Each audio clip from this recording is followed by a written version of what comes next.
பரிசுத்த நாமத்துக்கு மகிமை உண்டாவதாக. May God's holy name be glorified. மத்தேயு எழுதின சுவிசேஷம் 16ஆம் அதிகாரம் 18ஆம் வசனத்தை வாசிக்க கேட்கலாம். Gospel to Saint Matthew chapter 16 verse 18. And I say also unto thee that thou art Peter, and upon this rock I will build my church, and the gates of hell shall not prevail against it. மேலும் நான் உனக்கு சொல்லுகிறேன், நீ பேதுருவாய் இருக்கிறாய், இந்த கல்லின் மேல் என் சபையை கட்டுவேன், பாதாளத்தின் வாசல்கள் அதை மேற்கொள்வதில்லை. கர்த்தருடைய பரிசுத்த நாமத்துக்கு மகிமை உண்டாவதாக. May God's holy name be glorified. இது ஒரு தனி மனிதனை பார்த்து இயேசு சொல்லக்கூடிய ஒரு வார்த்தை. And this is the word said by Jesus looking unto a personal man. நீ பேதுருவாய் இருக்கிறாய், and thou art Peter. இந்த கல்லின் மேல் என் சபையை கட்டுவேன். Upon this rock I will build my church. பாதாளத்தின் வாசல்கள் அதை மேற்கொள்வதில்லை. And the gates of the hell shall not prevail against it. பேதுரு என்று சொன்னால் ஒரு பாறை என்று அர்த்தம். Peter means rock. அவனுடைய பழைய பெயர் சீமோன். His old name is Simon. சீமோன் என்று சொன்னால் நாணல் என்று அர்த்தம். And Simon means it is a reed. நாணலை பற்றி உங்களுக்கு எல்லாருக்கும் தெரியும். And you know all about reed. காத்து எந்த பக்கத்தில் அடிக்குதோ அங்கெல்லாம் அசையும். And where the wind shakes and it goes to and fro. தண்ணீரின் போக்கு எப்படி இருக்கோ அதுக்கு ஏத்த மாதிரி வளையும். And how is the ways of the water, it limps accordingly. ஒரு டைம் வரும் பொழுது அது முறிஞ்சு போயிடும், இல்ல நெரிஞ்சு போயிடும். When one time comes and will be ended up or it is crushed. ஆனால் அப்படி ஒரு வாழ்க்கை வாழ்ந்து கொண்டிருந்த அந்த மனிதனை இயேசு அழைத்த பிறகு அவனை கல்லாக பாறையாக மாற்றினார். But he who lived like a life like a reed, and the Lord changed him as a rock by calling him. இந்த புது வருஷத்தினுடைய இந்த ஃபர்ஸ்ட் சர்வீஸ்ல மெசேஜ் நீ ஒரு கல். And the first message of this new year is that and you are a rock or stone. ஆனால் நீ எப்படிப்பட்ட கல்லாக இருக்க வேண்டும் என்பது நீ தெரிந்திருக்க வேண்டும். And so you should have chosen and what kind of rock or stone you should be. இந்த சபை ஒரு மாளிகை. And this church is a palace. இல்லாவிட்டால் இது ஒரு கட்டடம். Or it is a construction, it is a building.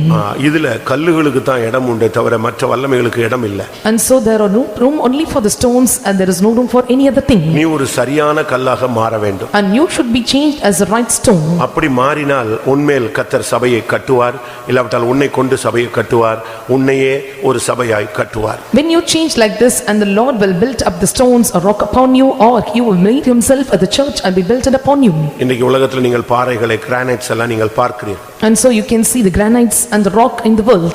சில மலைகள் எல்லாம் மண்ணு மலையாக இருக்கும். And so some of the mountains you can see it is full of the soil or the sand. சில கல்லுகள் உறுதித்தன்மை இல்லாமல் இருக்கும். And some of the things we cannot see the firmness. சில கல்லுகள் உடைந்து அடித்த உடனே உடைந்து நொறுங்கி போய்விடும். And so some stones when you beat and it will be crushed up.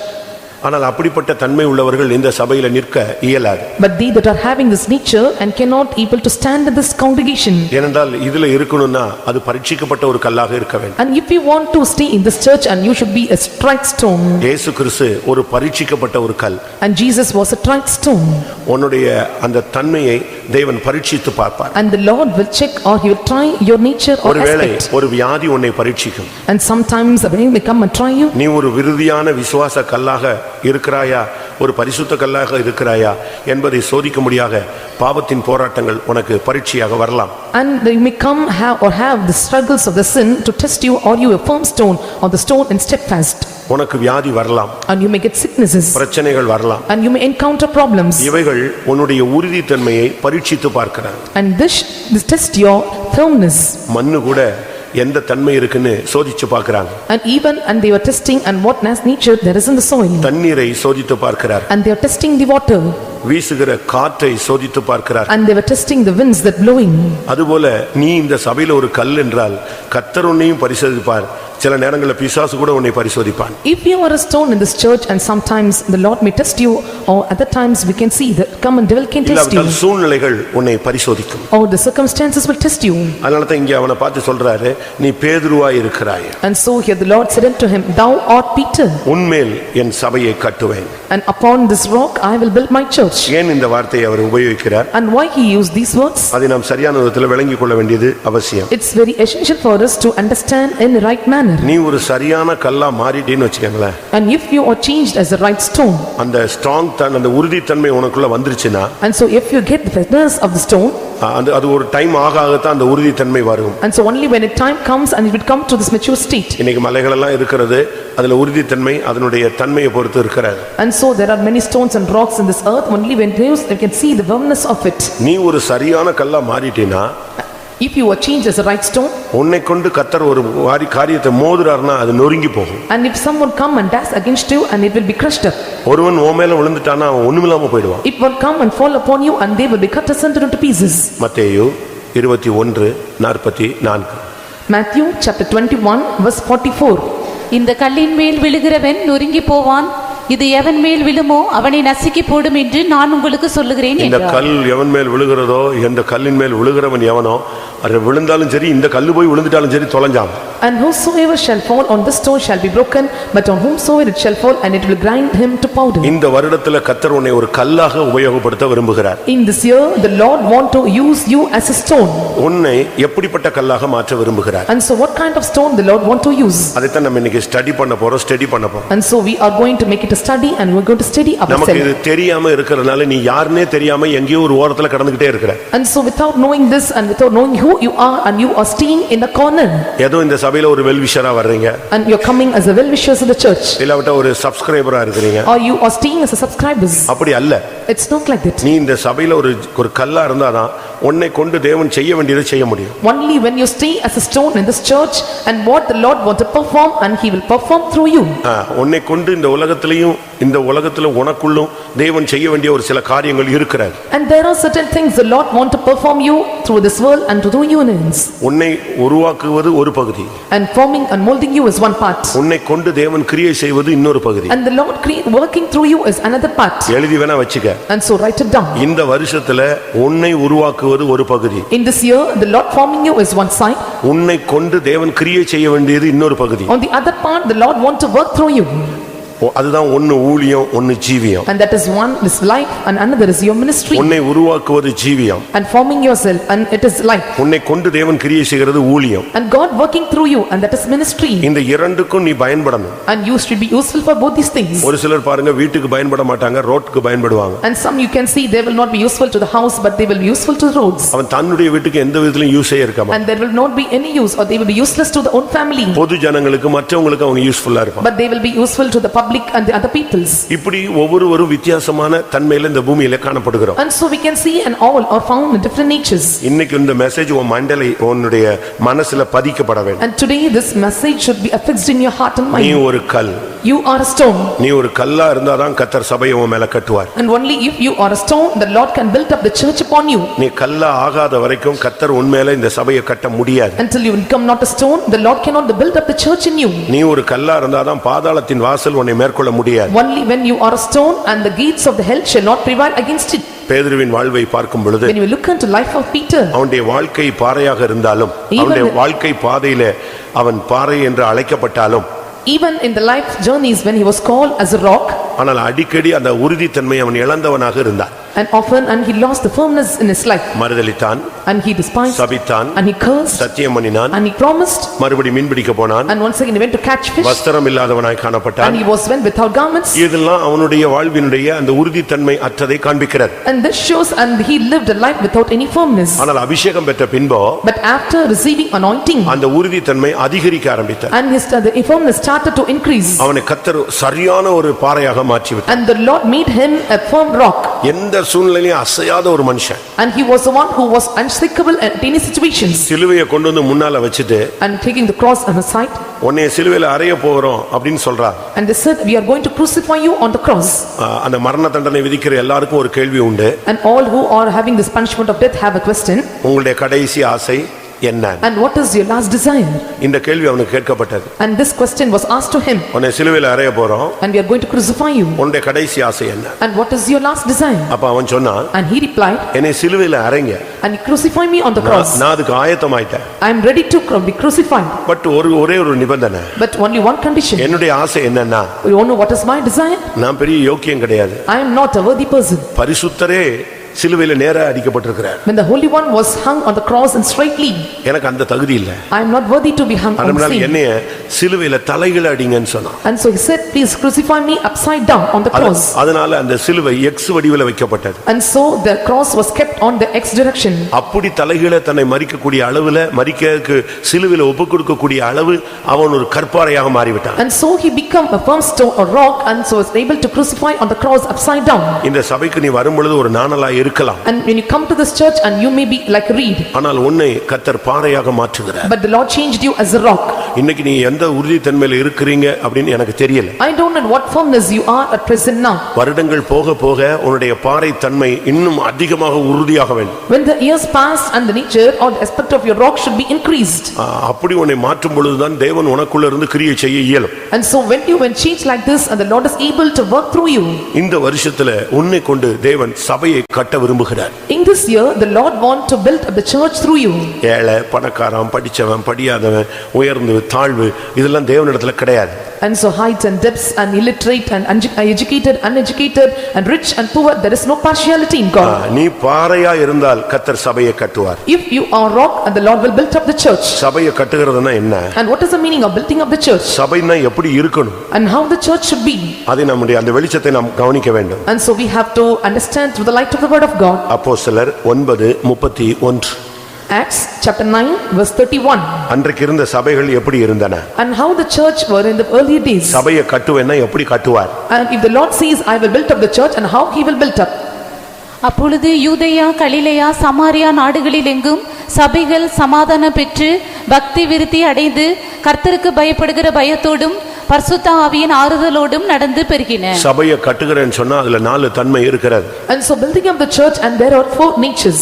நீ ஒரு சபையாய் மாறுகிறாய் என்றால், and if you are changed as a church, நான் ஒரு சபையாய் மாறுகிறேன் என்றால், if I want to be changed as a church, நாம் எல்லாரும் சேர்ந்து கிறிஸ்துவின் சபையாய் மாறுகிறோம் என்றால், all together when we are changed as the church of Christ, இல்லாவிட்டால் சரீரமாகிய சபையாய் மாறுகிறோம் என்றால், or if we become the body of the church of Christ, ஒன்று சபைகள் சமாதானம் பெற வேண்டும். one, the church should be guided in peace. இரண்டாவது பக்தி விருத்தி அடைய வேண்டும். And secondly, it should be edified. மூன்றாவது கர்த்தருக்கு பயப்படுகிற பயம் உண்டாக வேண்டும். And secondly, they must have the fear of God. நான்காவது பரிசுத்த ஆவியின் ஆறுதலால் அந்த சபை பெருகவே நடந்து பெருக வேண்டும். And fourthly, and the church should multiply in comforting of the Holy Ghost. இதுதான் search. And this is church. இந்த சபையை கட்டுவேன்னு சொன்னா இப்படித்தான் ஒரு மனிதனை ஆவிக்குரிய ரீதியிலே அவர் வளர்க்கிறார். When the Lord says I am building up the church in spiritual manner, the Lord helps the church to grow in this aspect. ஒரு விசுவாசின்னு சொன்னா அவனுக்கு சமாதானம் இருக்கணும். When you say he is a believer and he should hold peace. இரண்டாவது quality அவனுக்கு பக்தி விருத்தி இருக்கணும். And secondly, and he should have the edification. மூன்றாவது அவன் கர்த்தருக்கு பயப்படுகிறவனாய் இருக்க வேண்டும். And thirdly, and he must be the godly, God have the godly fear.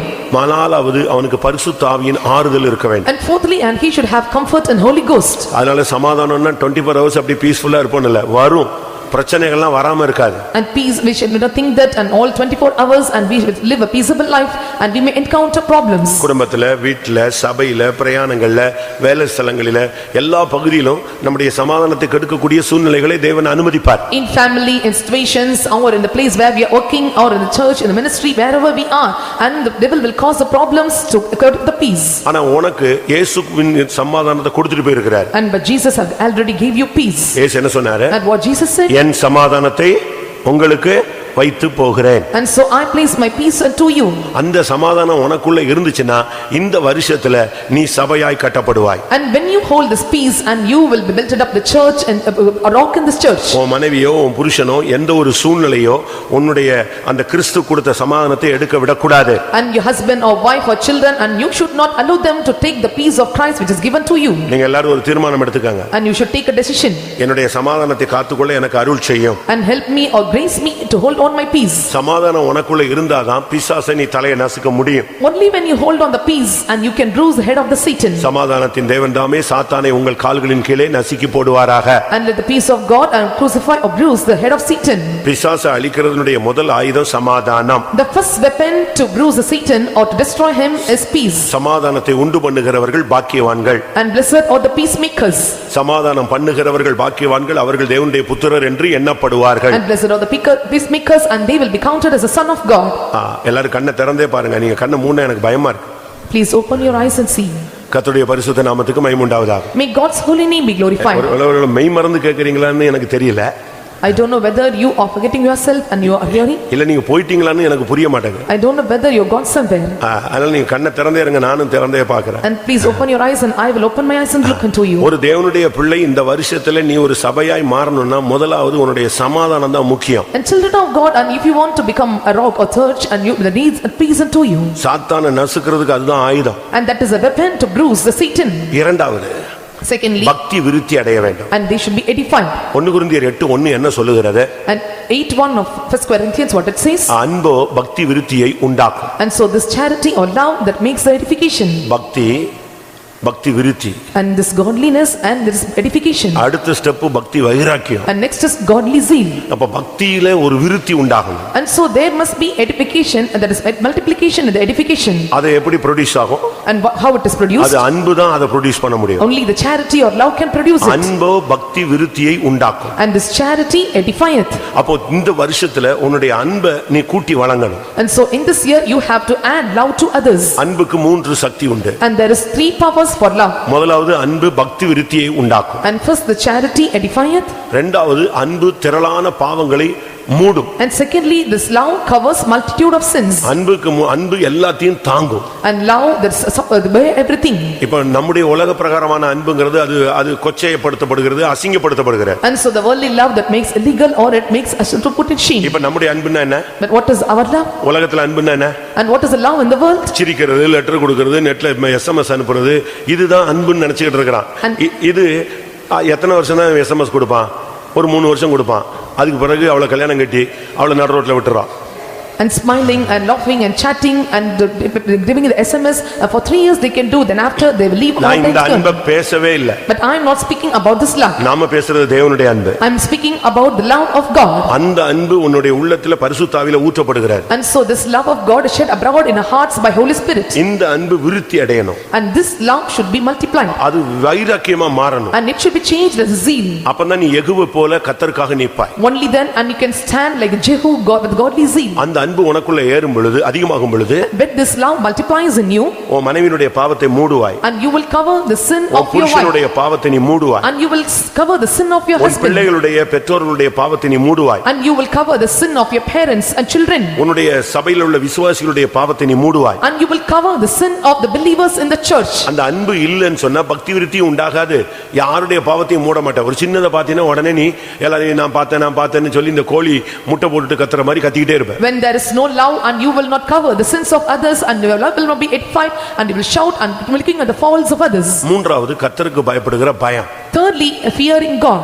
இது எந்த ஒரு ஊழியக்காரனுக்கு எப்ப இல்லாம போதோ அப்பொழுது அவன் ஊழியக்காரன் பாவத்தில் விழுவான். And when the servant of God lose the godly fire and he will fall into sin. கர்த்தருக்கு பயப்படுகிற பயம் எப்பொழுது ஒரு விசுவாசிக்கு இல்லாம போகுதோ அப்பொழுது அவன் துன்மார்க்கத்துல சிக்குவான். And so when a believer lose the fear in God and he will walk or fall or he will entangle into wickedness. கர்த்தருக்கு பயப்படுகிற பயம் தான் உன்னை பரிசுத்தவானாய் உருவாக்கும். And fearing God and it makes you as a holy person. கர்த்தருக்கு பயப்படுகிற பயம் தான் உன்னை பாவத்தை விட்டு விலக்கும். And so fearing God will make you to refrain from sins. நீ என்ன சொல்லுவாய்? And what will you say? நீர் என்னை காண்கிற தேவன். And thou shalt see me. அந்த அறிக்கை உனக்குள்ள இருந்துகிட்டே இருக்கும். And you will have this confession. யோசேப்புக்கு அந்த பிராக்டீஸ் இருந்தது. And Joseph had this practice. அதனால தான் அந்நிய தேசத்துல பாவம் கையை பிடிச்சு இழுக்கும் பொழுது And so when the sin hold of his hands in the அவன் strange சொல்றான் land, தேவனுக்கு விரோதமாய் நான் பாவம் செய்வது எப்படி? and he said that and how I can sin against my God. ஏன்னா கர்த்தர் அவன்கிட்ட பேசிட்டே இருக்கிறார். Because the Lord keeps speaking with him. அந்த சிறைச்சாலையிலயும் அவன் பயத்தோட தான் இருந்தான். Even in prison and he was with godly fear. கர்த்தருக்கு பயப்படுகிற பயம் ஒரு மனுஷனுக்குள்ள இருக்கிற வரைக்கும் அவன் பரிசுத்தவான். And so one he possess or have the godly fear and he is a holy man. நான்காவது பரிசுத்த ஆவியின் ஆறுதல். And fourthly comfort and Holy Ghost. பிரச்சனை வராதுன்னு சொல்ல முடியாது. And we cannot see the problems will not come. உன்னை குத்துவாங்க. They will prick you. உன்னை துக்கப்படுத்துவாங்க. And they will suffer you. உன்னை நிந்திப்பாங்க. And they will reproach you. உன்னை அவமானப்படுத்துவாங்க. They will put you in shame. யார்ட்டையாவது போய் ஷேர் பண்ணலாம்னா முடியாது. And if you want to share to someone it is conquer. யாராவது நம்முடைய பச்சமா பேசுவாங்கன்னா அவன் அது நீ சொன்னீனா அதை வச்சு உன்னை பரியாசம் பண்ணுவான். And you may think that someone will speak comfortably when you see and they will mock and say matters. இதுதான் உலகம். And this is world. ஆனா இந்த பரிசுத்த ஆவியின் ஆறுதல்ங்கிறது எந்த மனுஷன் உன்னை என்ன பண்ணாலும் நீ கொஞ்ச நேரம் உட்கார்ந்து ஆவியில் நிறைஞ்ச உடனே ஆவியானவர் உன்னை அப்படியே ஆறுதல் படுத்திடுவார். But comfort in Holy Ghost means and whatever the problems and whatever man may reproach and put in shame, but when you stay in the presence and fill in spirit and he will comfort you. அழுது கதறுகிற ஒரு பிள்ளை தன்னுடைய தாயிட்ட போன உடனே டக்குன்னு அப்படியே சாந்தமாயிடும். And the child was shouting and lamenting and crying and went to me mother and she will hold on peace. அதுபோல likewise பரிசுத்த ஆவியில நீ நிரம்ப நீ தனியா உட்கார்ந்து ஆவியில் நிறைஞ்சினா ஆவியானவர் ஒரு வசனம் சொல்லுவாரு, ஒரு தரிசனம் கொடுப்பாரு, ஒரு வெளிப்படுத்தல் கொடுப்பாரு, ஒரு ஏவுதல் கொடுப்பாரு, ஒரு தூண்டுதல் கொடுப்பாரு, சமாதானத்தை உனக்குள்ள அப்படியே கரை புரண்டு வரும். When you keep filling in Holy Spirit and he will give you urging and he will give you comfort and he will give you revelations and dreams and you will be comforted in Holy Ghost. இதுதான் உன்மேல் என் சபையை கட்டுவேன். And this is the meaning that I will build my church upon you. இந்த வருஷத்துல நீ ஒரு கல்லா இருந்தா உன்னை கொண்டு கர்த்தர் சபை இந்த ஊழியத்தை கட்டுவார். In this year, if you are found as a stone or rock, and the Lord will build up the ministry through you. இந்த வசனத்துக்கு நீங்க அப்படியே சரண்டர் பண்ணிட்டே வாங்க, நீங்க எந்த கல்லுன்னு இப்ப கண்டுபிடிச்சிடலாம். Surrender to all the words which I am saying now, and you can identify what stone you are. இந்த பில்லர்ல நீங்க பாத்தீங்கன்னா ஆயிரக்கணக்கான கருங்கல் ஜல்லி உள்ள இருக்கு, சின்ன சின்ன கல் இருக்கு. And so when you look unto this pillar, we can see, and there were thousands and thousands of crushes. இது ஒரு பெரிய கல்லால இது செய்யப்பட்டதில்ல, अनेक சின்ன கல்லுகள் உள்ள கிடக்குது. And so this is not made out of a stone, but it is made out of many stones. அதுபோல நீ இந்த சபையில ஒரு கல், ஆனா எப்படிப்பட்ட கல்? And likewise you are a stone in this church, and what kind of stone you are. அதை இப்ப அனலைஸ் பண்ணிட்டு நீங்க சர்வீஸ் முடிச்சு போலாம். Now you have to identify, and you must get out of the service. ஆனா ஒவ்வொரு கல்லுக்கும் ஒரு நோக்கம் இருக்கிறது. There is a purpose for each and every stone. அந்த நோக்கத்தை நீங்கள் உணர்ந்து அதன்படி இந்த வருஷத்துல உங்களுடைய வாழ்க்கை பாதையை நீங்கள் அமைத்துக் கொள்ள வேண்டும். Knowing the purpose, and you have to set up your life in this year. கர்த்தருடைய பரிசுத்த நாமத்துக்கு மகிமை உண்டாவதாக. May God's holy name be glorified. இன்றைக்கு இந்த வருஷம் உனக்குடைய ஊழியத்துல நல்ல ஒரு வளர்ச்சி இருக்கும். In this year, and you should have better growth in your ministry. இன்றைக்கு இந்த வருஷத்துல உங்களுடைய ஊழியத்துல நல்ல ஒரு growth இருக்கணும். And there should be good growth in the ministry in this year. என்ன செய்ய முடியுமோ செய். And whatever you are able to do, you must perform for the Lord. கர்த்தருக்காக இந்த வருஷத்துல உனக்கு டைம் கொடுத்திருக்கிறார். And so the Lord has given the time to spend the time for the sake of the ministry. நான் மதுரையில அசிஸ்டன்டா இருக்கும்போது, when I was assistant pastor at Madurai, pastor John Paul center pastor இருந்தார். and pastor John Paul was the center pastor. இடையில ரொம்ப serious ஆயிட்டாரு. In between, and he went very serious. அப்ப நான் போய் பார்த்தேன். And so I went and looked after. எதிர் room தான், ரெண்டு பேரும் அடிக்கடி பார்த்துட்டே இருப்போம். And so he's opposite to my room, and so I used to see often. அப்ப ஊழியக்கார கூட்டத்திலே வந்து சொல்லிட்டாரு. And he said that, and I give up my ministry. எனக்கு இப்ப சாகிறதுக்கு நான் ரெடி இல்ல. And he said that I am not ready to die. எனக்கு ஒரு வருஷம் கர்த்தர் தரணும். And the Lord should add me a year. நான் இன்னும் எவ்வளவோ என்னை சரிப்படுத்த வேண்டியிருக்கு. And so I have to sit right and perfect myself more. எனக்கு கர்த்தர் ஒரு வருஷத்தை கட்டாயம் தரணும். And so he said that, and Lord should definitely give me a year. எனக்கு நான் சரியான மாதிரி எனக்கு தெரியலன்றார். And he said that, and I looked at, I've not been able to write count. ஆனா கர்த்தர் அவருக்கு 2 வருஷம் கூட்டி கொடுத்தார். But the Lord added 2 years to him. அன்னையில இருந்து From that day, 4 மணி ஜெபத்துக்கு வந்து உட்கார்ந்துருவார். and he will attend all the 4 o'clock praise. ஒண்ணுமே முடியாது. And it is completely unable. நான் கூட போய் சொன்னேன், பாஸ்டர் ஏன் நீங்க இப்படி ரொம்ப இதாகிறீங்க, நீங்க சீரியஸா ரொம்ப டக்குன்னு சென்சிட்டிவா மாறிடுறீங்க, வேண்டாம் ஸ்லோ டவுன் பண்ணுங்க, அவசியம் இல்லைன்னு சொன்னேன். So I said to him, oh, you become very sensitive, you slow down yourself and you take rest. இல்ல, எங்க அக்கவுண்ட கிளியர் பண்ணனும் நான். And he said that I need to clear my account. 4 மணிக்கு கரெக்ட்டா வந்து உட்கார்ந்துவார். நான் எத்தனையோ நாள் போகல. And sharply by 4 o'clock he will summon to the praising, but many days I miss the praising. ஒரு நாள் என்கிட்ட கோபப்பட்டது கிடையாது. But one day, even a day, he never get angry. தம்பி டயர்டா இருப்பான், நான் எடுக்கறேன் பாரு. And he said that, and he may be tired, and I will take praising. போய் உள்ள உட்கார்ந்துவார். And he will go and sit for praising. வந்த உடனே first வாரமே அனௌன்ஸ் கொடுத்துட்டாரு. In the first week he announced, ஞாயிற்றுக்கிழமை நான் இனிமே பைபிள் ஸ்டடி நான் தான் எடுப்பேன், இனிமே துரை எடுக்க மாட்டான். And he said that, and I will take Bible study, and Pastor Durai will not conduct the Bible study. நான் தம்பிட்ட சொல்லிட்டேன். I said to my brother, உன்னை மாதிரி எனக்கு பேச தெரியாது. And he said that I cannot speak like நான் பேசி practice பண்ண போறேன். but I am going to practice by speaking. அப்படி இப்படின்னு சொல்லிட்டு மொத்த பைபிள் ஸ்டடி அவர் எடுத்துக்கிட்டார். And so he said, like saying like this, and he took all the Bible studies. எதுக்கு சொல்றேன்னா, why I am telling this? அந்த ஊழியத்தை அந்த டயத்துக்குள்ள என்ன செய்யணும், என்னென்ன செய்யணுமோ செஞ்சு முடிச்சிடணும். And so you have to fulfill, and what are the things that you have to perform in the ministry at the time. நீங்க யோசிச்சு பாருங்க. Just think and see. இந்த வருஷத்தை கர்த்தர் உனக்கு கூட்டி கொடுத்தது கல்யாணத்துக்காக கூட்டி கொடுக்கல. And the Lord did not add this year to do the marriage, குழந்தை பெத்துக்கிறதுக்காக கூட்டி கொடுக்கல. or to deliver a child. வேலையில ப்ரமோஷன் வர்றதுக்காக கூட்டி கொடுக்கல. The Lord add the year to get the promotion in your job. இந்த வருஷம் நல்ல கார் வாங்கணும்னு உனக்கு கூட்டி கொடுக்கல. And did not add this year to get a car. நல்லா புரிஞ்சுக்கோங்க. Understand well. இந்த வருஷம் கூட்டி கொடுத்தது ஒரு ஊழியத்தை நீ செய்வ அப்படின்னு நம்பி கொடுத்திருக்கிறார். The reason for adding this year to you is that, and trusting that you will do the ministry. ஆமா, அதுதான் உண்மைன்னு சொல்றவங்க கை வைத்து ஒரு அல்லேலூயா சொல்லுங்க. என்ன செய்வியோ அதை செய். Whatever you want to perform, you do நீ it. இப்படி தான் செய்யணும், அதை செய்ய கூடாது, இதை செய்ய கூடாது இல்ல, கர்த்தருக்காக. And there is not compulsion that you have to do this in manner, that manner, but you have to do for the sake of the Lord. ஒரு கலசம் தண்ணி கொடுத்தாலும் அதுக்கு என்ன உண்டு, பிரதிபலன் உண்டு. Even if you give a cup of water, there is a reward for it. அதனால தான் நீ உன் கையினால் செய்யக்கூடியது நீ என்ன செய், முழு பலத்தோடு செய்யின்னு சொல்லிருக்கு. And so it is said that, and what you need to do through your hands, and do it with all your strength. இந்த வருஷத்துல தெய்வத்துக்காக And this year for the sake of God. உன் மனைவிக்காக, குடும்பத்துக்காக, பிள்ளைகளுக்காக நீங்க செய்ய வேண்டியது அது உங்க மேல உள்ள கடமை. And it is your responsibility and duty to do for your wife, your husband and children and for family. நீ வேலைக்கு போகத்தான் செய்யணும். And you need to go for a job.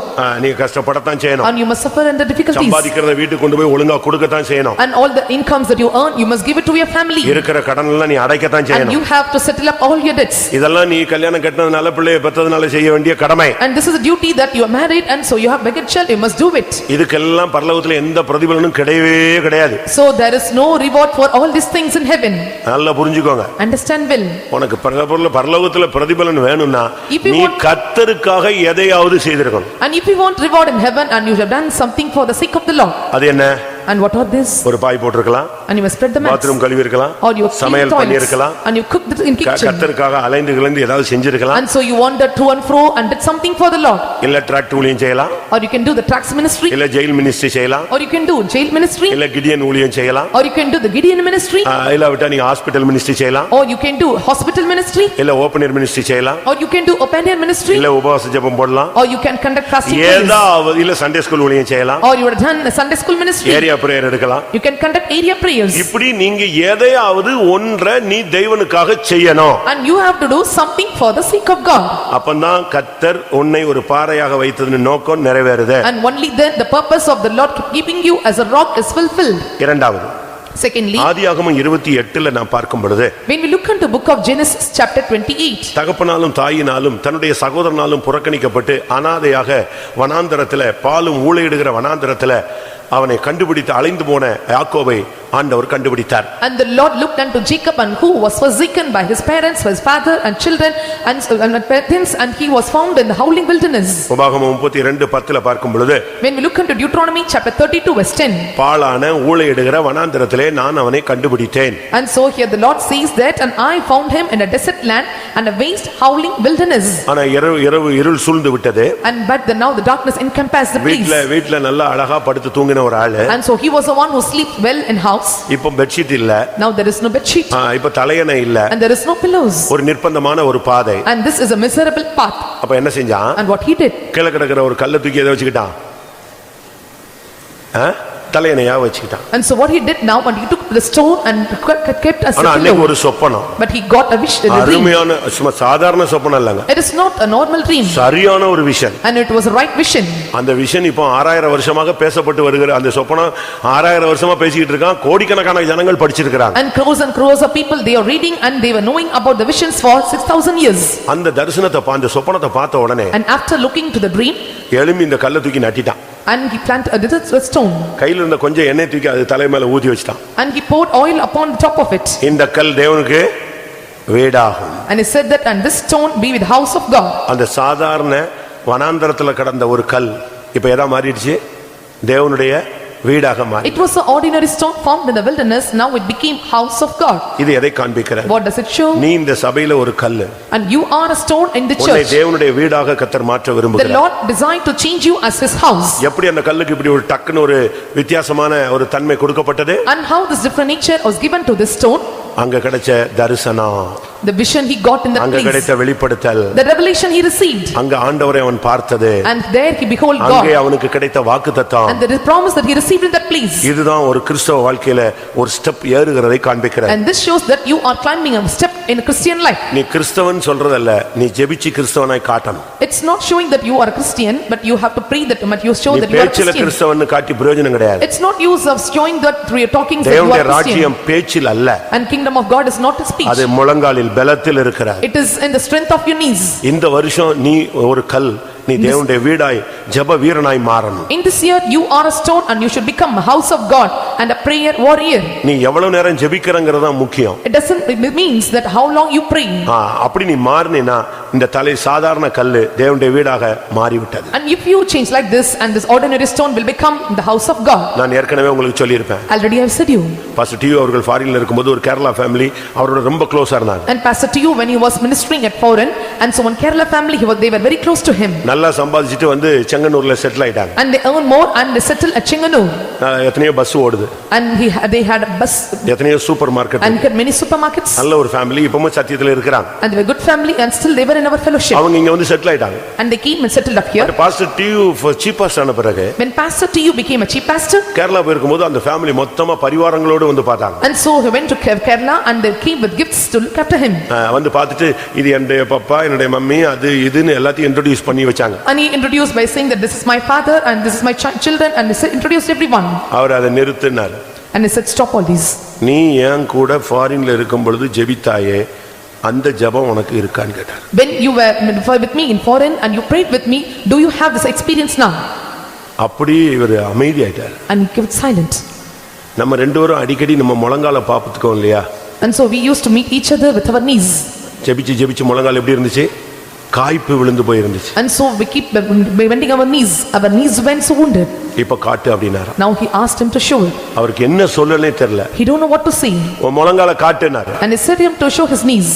இவங்க எல்லாரும் அப்படியே சீப் பாஸ்டர் வந்திருக்காரு, நாங்க 15 வருஷத்துக்கு முன்னாலே நாங்க ரொம்ப க்ளோஸ், இப்படி சொல்லி இது என்னுடைய மகள், இது என்னுடைய மருமகள், அவளுக்கு பிறந்தது இவளுக்கு பிறந்தது எல்லாம் சொல்றதுக்கு தான் கூட்டு வந்தது.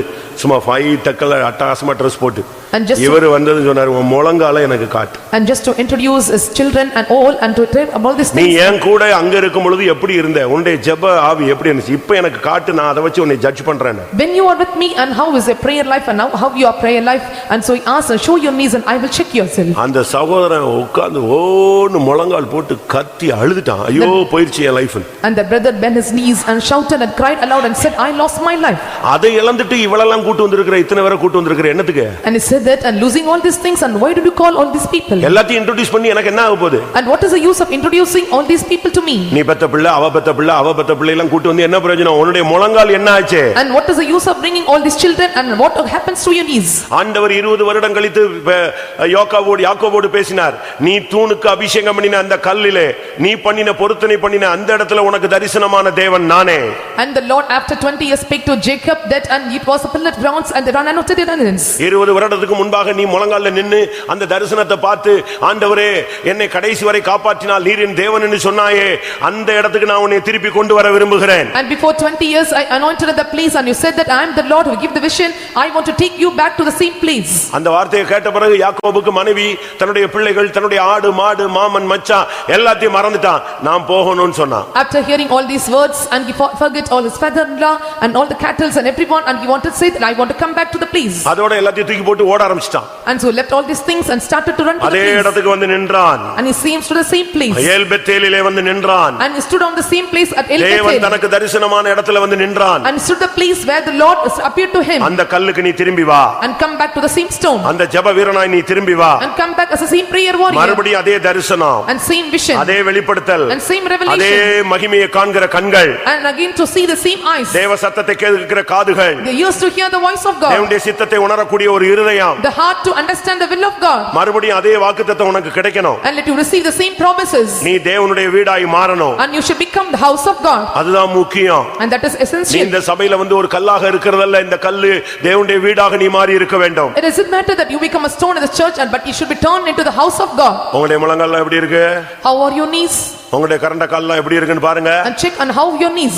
உங்களுடைய கால்கள் எப்படி இருக்கு நீங்க பாரு. And check on how your legs are. உனக்கு 10 நிமிஷம் முழங்கால் போட முடியல. You are not able to bend your knees for 10 minutes. ஆனா ஒரு காலத்துல நீ 1 மணி நேரம் 2 மணி நேரம் 7 மணி நேரம் முழங்கால் போட்ட ஆள் தான். But you are the one who bend on knees for 10 hours, 7 hours and 8 hours together. Brother David Raj அவர்கள் ஈரோட்ல இருக்கும் பொழுது முழங்கால் ஒரு ஜெபம் போட்டி வச்சாரு. And Pastor David Raj, when he was ministered at Erode, and he conducted a competition standing on knees. 10 to 5 And for 10 to 5. ஜெயித்தால் உபதேச புக்குகள் கொடுக்கப்படும். And said that, and when you over, and doctrines books will be given. நான் கேள்விப்பட்டதை சொல்றேன். And so what I heard, 18 பேர் 7 மணி நேரம் முழங்கால் நின்னா. and 18 people they stood on knees for 7 hours. நான் சிவகாசியில முழங்கால் ஜெபம் வச்சேன். And I conduct a prayer at Sivakasi 3 மணி நேரம் வச்சேன். for 3 hours. கணக்கு வழக்கில்லாதவர் நின்னாங்க. And so many stood on knees. உனக்கு முழங்கால் எப்படி இருக்கு? And how your knees are. உன்னுடைய முழங்கால்கள் எப்படி இருக்கிறது என்பதை நீ சிந்திச்சு பார்க்கணும். நீ முழங்கால் உனக்கு சரியாக இருந்தால் நீ தேவனுடைய வீடு. And just consider on how your knees are. If your knees are good and perfect, then you are house of God. இன்னொருத்த உனக்கு தீர்க்கதரிசனம் சொல்ல கூடாது. நீ உன்னோடு கர்த்தர் பேசணும். அதான் நீ சரியான தரிசனம். And no one should utter prophecy to you, and you must utter the prophecy. That is the thing that you are standing in right vision. சபையில தீர்க்கதரிசனம் பக்தி விருத்திக்கு ஏதுவாக சொல்லப்படும். And uttering the prophecies of the church is for the edification of the church. ஒரு புதிய ஆத்துமாவுக்காக தீர்க்கதரிசனங்கள் அறிமுகப்படுத்தப்படுகிறது. And so for the new soul the prophecies are introduced. ஆனா கர்த்தர் உன்கிட்ட டைரக்டா பேசணும். But the Lord shall speak directly to you. என்னாகமம் 12ஆம் அதிகாரத்தை பார்க்கும் பொழுது When we look into Numbers chapter 12, உங்களில் ஒருவன் தீர்க்கதரிசியாக இருந்தால் and if one among you are prophets, நான் தரிசனத்தோடோ தீர்க்கதரிசனத்தோடோ சொப்பனத்தோடோ நான் அவனோடு பேசுவேன். and I will speak with him dreams, visions and revelations. ஆனால் என் தாசனாகிய மோசேயோ அப்படிப்பட்டவன் அல்ல. But my servant Moses is not like that. நான் அவனோடு And I will speak முகமுகமாகவும் பிரத்யட்சமாகவும் பேசுகிறேன். I speak face to face and evidently and openly to him. என்னாகமம் 12 எத்தனை? 8ஆம் வசனத்துல நீங்கள் அதை படித்துக் கொள்ளுங்கள். And you can read this verse in Numbers chapter 12. நீ தேவனுடைய தாசனாக இருந்தால், and if you are the நீ servant of அந்த God, கல்லாக இருந்தால், and if you are a stone, நீ அபிஷேகம் பண்ணப்பட்ட அந்த தேவனுடைய வீடாய் மாறினால், and if you become the anointed house of God, இன்றைக்கு கர்த்தர் உன்னோடு முகமுகமா பிரத்யட்சமா பேசுவார். and today the Lord will speak face to face and evidently. அதுதான் தேவனுடைய திட்டம். And that is the plan of God. நீ எந்த கல்லு? What stone you are? யாக்கோபின் தலையிலே அணையாக மாறப்பட்ட கல்லா? Or you the stone changed as a pillow of the Jacob stone? அப்படியானால் இந்த வருஷம் உனக்கு தரிசன வருஷமாய் மாறும். And if so, this year will become the year of vision. உன் கண்கள் மங்கி போய் விட்டது. And your eyes gone dim. உன் கண்கள் இருளடைந்து விட்டது. And your eyes were darkened. நல்ல ஒரு தீர்க்கதரிசி தான் பிலேயாம். And the Balaam was a good prophet. ஆனா போற வழியில அவனுடைய கண்கள் பணத்துக்கு பின்னால போன உடனே கண்கள் மங்கி போனது. And he who went after the money, he lost his eyes gone dim. உரிவின பட்டயத்தோடு நிற்கிறதான தேவதூதனை கழுதைக்கு கண்கள் இருக்கிறது பார்க்கிறது, கர்த்தருடைய மனிதனுக்கோ கண்கள் குருடாக்கப்பட்டு நின்றான். The angel who was standing with a drawing sword, and he was able to see the ants but not able to see the ants. உன்னுடைய தரிசனம் எங்க? Where is your vision? உன்னுடைய தீர்க்க தரிசனம் எங்க? And where is your gift of உன்னுடைய prophecy? முழங்கால் எங்க? And where are your knees? இந்த வருஷம் நீ தேவனுடைய வீடாக மாறுவாயாக. In this year let you be changed as a house of God. மூன்றாவதாக, thirdly, 1 சாமுவேல் 17ஆம் அதிகாரத்தை பார்க்கும் பொழுது when we look into 1 Samuel chapter 17, 40ஆம் வசனம், verse 40, அங்கே என்ன சொல்லப்பட்டிருக்கிறது? and what it is said there, வாசி. தன் தடியை கையிலே பிடித்துக்கொண்டு ஆற்றில் இருக்கிற 5 கூழாங்கல்லுகளை தெரிந்தெடுத்து ஆற்றில் இருக்கிற 5 கூழாங்கல்களை தெரிந்தெடுத்து தன்னுடைய அடப்ப பையிலே போட்டுக்கொண்டான். and so he took a staff in his hands and chose him 5 smooth stones out of the brook and put it in the shepherd's bag. இது பெரிய கல்லு கிடையாது. And this is not a big stone. இது பெரிய கார எரியிற கல்லு கிடையாது. And this is not a great or big stone. இந்த கல்லு எப்படிப்பட்டது? And how the stone was? கூழாங்கல்லு. And this is a pebble stone. ரொம்ப சின்ன கல்லு. It's very small in size. ஆனா இந்த கல்லுடைய டிஃபரண்ட் என்ன? But what is the nature of the stone? இது தண்ணில அடிச்சு உருண்டு ஓடி உடைஞ்சு நொறுங்கி கடைசில ஒரு ஷேப்புக்குள்ள வந்தது. When waters passed through the stones, at last when it was bet by the waters, it came to a size and இதனுடைய shape. பிறப்பிடம் எங்கேயோ இருந்தது. And so the birthplace is somewhere. அங்க இருந்து உடைஞ்சு வெளியே வருது. And so from there it is broken and கரடு came முரடான இருந்த அந்த apart. And கல்லு so this was a stone which is found in the brook. இந்த தண்ணில அடிச்சு உடைஞ்சு விழுந்து பாறைகள்ல மோதி கடைசியா இப்ப எப்படி மாறி இருக்கு? கூழாங்கல்லா மாறிடுச்சு. And flowing through the waters and dashed upon the rock, at last it become a smooth or pebble stones. இந்த மார்க்கத்துல வந்த பிறகு நீ ஒரு கூழாங்கல்லாய் மாறணும். After coming to this religion or way, and you should become a smooth or pebble stone. கரடு முரடா இருக்க கூடாது. And you should not be crooked in nature. கர்த்தர் உன்னை ஒரு ஷேப்ல கொண்டு வர விரும்புவார். And the Lord desire to take you in a shape. அந்த ஷேப்ல நீ வந்தாதான் உன்னை வச்சு கோலியாத்தை அடிக்க முடியும். Only when you are molded in a shape and you can beat the Goliath. நீ கூழாங்கல்லா மாறாத வரைக்கும் கோலியாத்தை வீழ்த்த முடியாது. Until you are changed not as this pebble stone, and you cannot defeat the Goliath. இன்றைக்கு இந்த வருஷத்துல ஆண்டவரே அந்த தாவீதின் பாக்கெட்ல இருந்த அந்த கல்லாக என்னை மாற்றும். In this year ask unto God, change me as a stone which is found in the pocket of David. அத போய் ஆற்றின் கரையில அவன் தேடி கண்டுபிடித்து எடுத்துட்டு வந்தான். And he took the stones to the brook of rivers. அதுதான் பரிசுத்தாவியின் ஒரு உடைக்கிற அனுபவம். And that is the experience of Holy Spirit breaking us. ஆண்டவர் உன்னை உடைப்பாரு. And the Lord will break you. தன்னுடைய மனசுல இருக்கிற ஷேப் வர்ற வரைக்கும் உன்னை உருட்டிக்கிட்டே இருப்பார். Until the desired shape in his mind, and he will mold and form you. ஒரு சின்ன ஸ்கிராட்ச் கூட ஒண்ணு கிடையாது. And there will not be any scratches. அழகா அப்படி மோல்ட் பண்ண மாதிரி உன்னை கொண்டு வந்துருவார். And without any scratches, and he will mold you in a perfect manner. ஏன்னா நீ கவன்ல உட்காரணும். Because you must sit in a sling. அடிக்கிற இலக்கை நீ தாக்கணும். And you must target with a place. placed. தேவனுடைய கையில நீ வரணும். You must come into the hands of the Lord. அன்னைக்கு தாவீதின் கையில அந்த ஒரு கூழாங்கல்லே போதுமானதாக இருந்தது. On that day, one pebble stone is sufficient to stay in the hands of David. அதுபோல நீ தேவனுடைய கையில வரணும். Likewise, you should come and hold in the hands of the Lord. இந்த வருஷம் கர்த்தர் உன்னை ஒரு கூழாங்கல்லா மாத்தினார்னா 40 நாளாய் மிரட்டி கொண்டிருந்த சத்துருவை நீ அழிக்கலாம். In this year, if you become the pebble stone in the hands of the Lord, and the enemy who was chasing for 40 days, and you are able to defeat and Goliath வந்து நிப்பான். And Goliath may come and stand அந்த before you. gigantic figure பார்த்த உடனே இவங்க எல்லாம் பயந்துருவாங்க. And looking unto the gigantic figure, and they will threaten and fear. அவனுடைய ஆயுதம், and his weapon, அவனுடைய வார்த்தை, and his words, அவனுடைய கர்ஜனை, and his speech. இதெல்லாம் பார்த்த உடனே இந்த ஜனம் கிடுகிடுன்னு ஆட ஆரம்பிச்சது. And so looking unto all his things, and the people start to tremble. Saul முதல் நாள் வந்து பார்த்தா அது பிறகு இந்த ஏரியாவுக்கே வரல. The first day Saul looked at him, and next day he never came to that area. அரண்மனையில உட்கார்ந்துட்டு அனௌன்ஸ் பண்றான், யாராவது ஜெயிச்சிருங்க என் பொண்ணெல்லாம் கட்டி கொடுத்துறேன். He sat on the palace and announced that when you overcome this person, and I will make you marry my daughter. இங்க நிக்கிற யுத்த வீரர்களோ முதுகு காட்டினார்கள். And he said that on all the warriors, and they showed it back. தாவீது வந்தான். David came. அவனுக்கு சவுலுடைய சர்வாயுத வர்க்கம் போடப்பட்டது. And this armor of this Saul was given to him. ஒரு 10 ஸ்டெப் எடுத்து வச்சு பார்த்தான். And he took the first 10 steps. இது தேராது. And so said that it would not இது நம்மள அவன் கையில பிடிச்சு கொடுத்துறோம். And he said that, and he will pick it up in the hands. நேரா ஆத்துக்கு போனான். And straightly he went to the brook. அவன் 5 கூழாங்கல் எடுத்துக்கிட்டான். And he took 5 smooth stones. அழகா தூக்கிட்டு வந்தான். And he beautifully he அதுதான் அவன் மைண்ட்ல இருந்துகிட்டே இருந்துச்சு. And that was in his mind. நீ ஒரு கூழாங்கல்லா இந்த சபைக்கு மாறுவாயா? And let you be changed as a smooth stone in the church. தேவனுடைய கையில ஒரு கூழாங்கல்லா வந்தினா ஒண்ணே கொண்டு இந்த வருஷத்துல செய்வன ஏவல் பில்லி சூனியம் பிசாசு எல்லாத்தையும் அடிச்சு நொறுக்குவார். If you become the pebble stone in the hands of the Lord, and the Lord will able to break up all the witchcraft and all the magic powers and all the powers of the devil. கடந்த வருஷம் உன்னை நிந்தித்த வல்லமை நீ ஜெயிக்கலாம். And the powers that you reproached you in the last year are able to overcome in this year. சத்துருவின் சகல வல்லமைகளை மேற்கொள்ள நான் உங்களுக்கு அதிகாரம் கொடுக்கிறேன். And I will give you power and authority to overcome all the powers of the Satan. பிசாசின் தலையை நசுக்கிறதுக்கு தான் கர்த்தர் நம்மளை கொண்டு வந்திருக்கிறார். And the Lord has brought us to the church to bruise the power and head of the Satan. அவன் உன் குதிகாலை நசுக்குவான், நீ அவன் தலையை நசுக்குவாய். And thou shalt bruise his heel, and thou shalt bruise his head. அந்த குதிகாலை நசுக்குவதுங்கிறது நமக்கு வர சின்ன சின்ன பிரச்சனைகள். And so bruising a heel means and shows a tiny or small problems. கிறிஸ்தவன் சொன்னானே சிலுவை உண்டு, சிலுவைன்னா ஆணி உண்டு, ஆணி உண்டுன்னா முள்முடி உண்டு, இதெல்லாம் உண்டு. And when you say Christian, you have a cross, and you have a nails, and you have a thorns, and so all these are admitted for a Christian. நீ இந்த சபையில ஒருவேளை படிப்பறிவு இல்லாதவனா இருக்கலாம். And sometimes you may be illiterate in the church. வசதி இல்லாதவனா இருக்கலாம். Or you may be without any such facilities. ஆனா நீ இந்த சபையில ஒரு கூழாங்கல்லா மாறு. But you must become a pebble stone in the church. உன்னை கொண்டு கர்த்தர் ஜாதிகளை நொறுக்குவார். And the Lord will break the nations through you. உன்னை கொண்டு குதிரையின் குதிரை வீரனை நொறுக்குவார். And the Lord will bruise and break all the horse and horsemen. எத்தனை பேர் இந்த சபையில ஒரு கூழாங்கல்லா மாற விரும்புறீங்க? How many want to decide to change as a pebble stone in the church? நீங்க கூழாங்கல்லா மாறிட்டீங்கன்னா உங்களை கர்த்தர் கையில தூக்கிடுவார். If you become a smooth stone, the Lord will take you in his hands. உன்னை கொண்டு சத்துருவை கல்லங்கடிப்பார். And he will discomfort the enemies through you.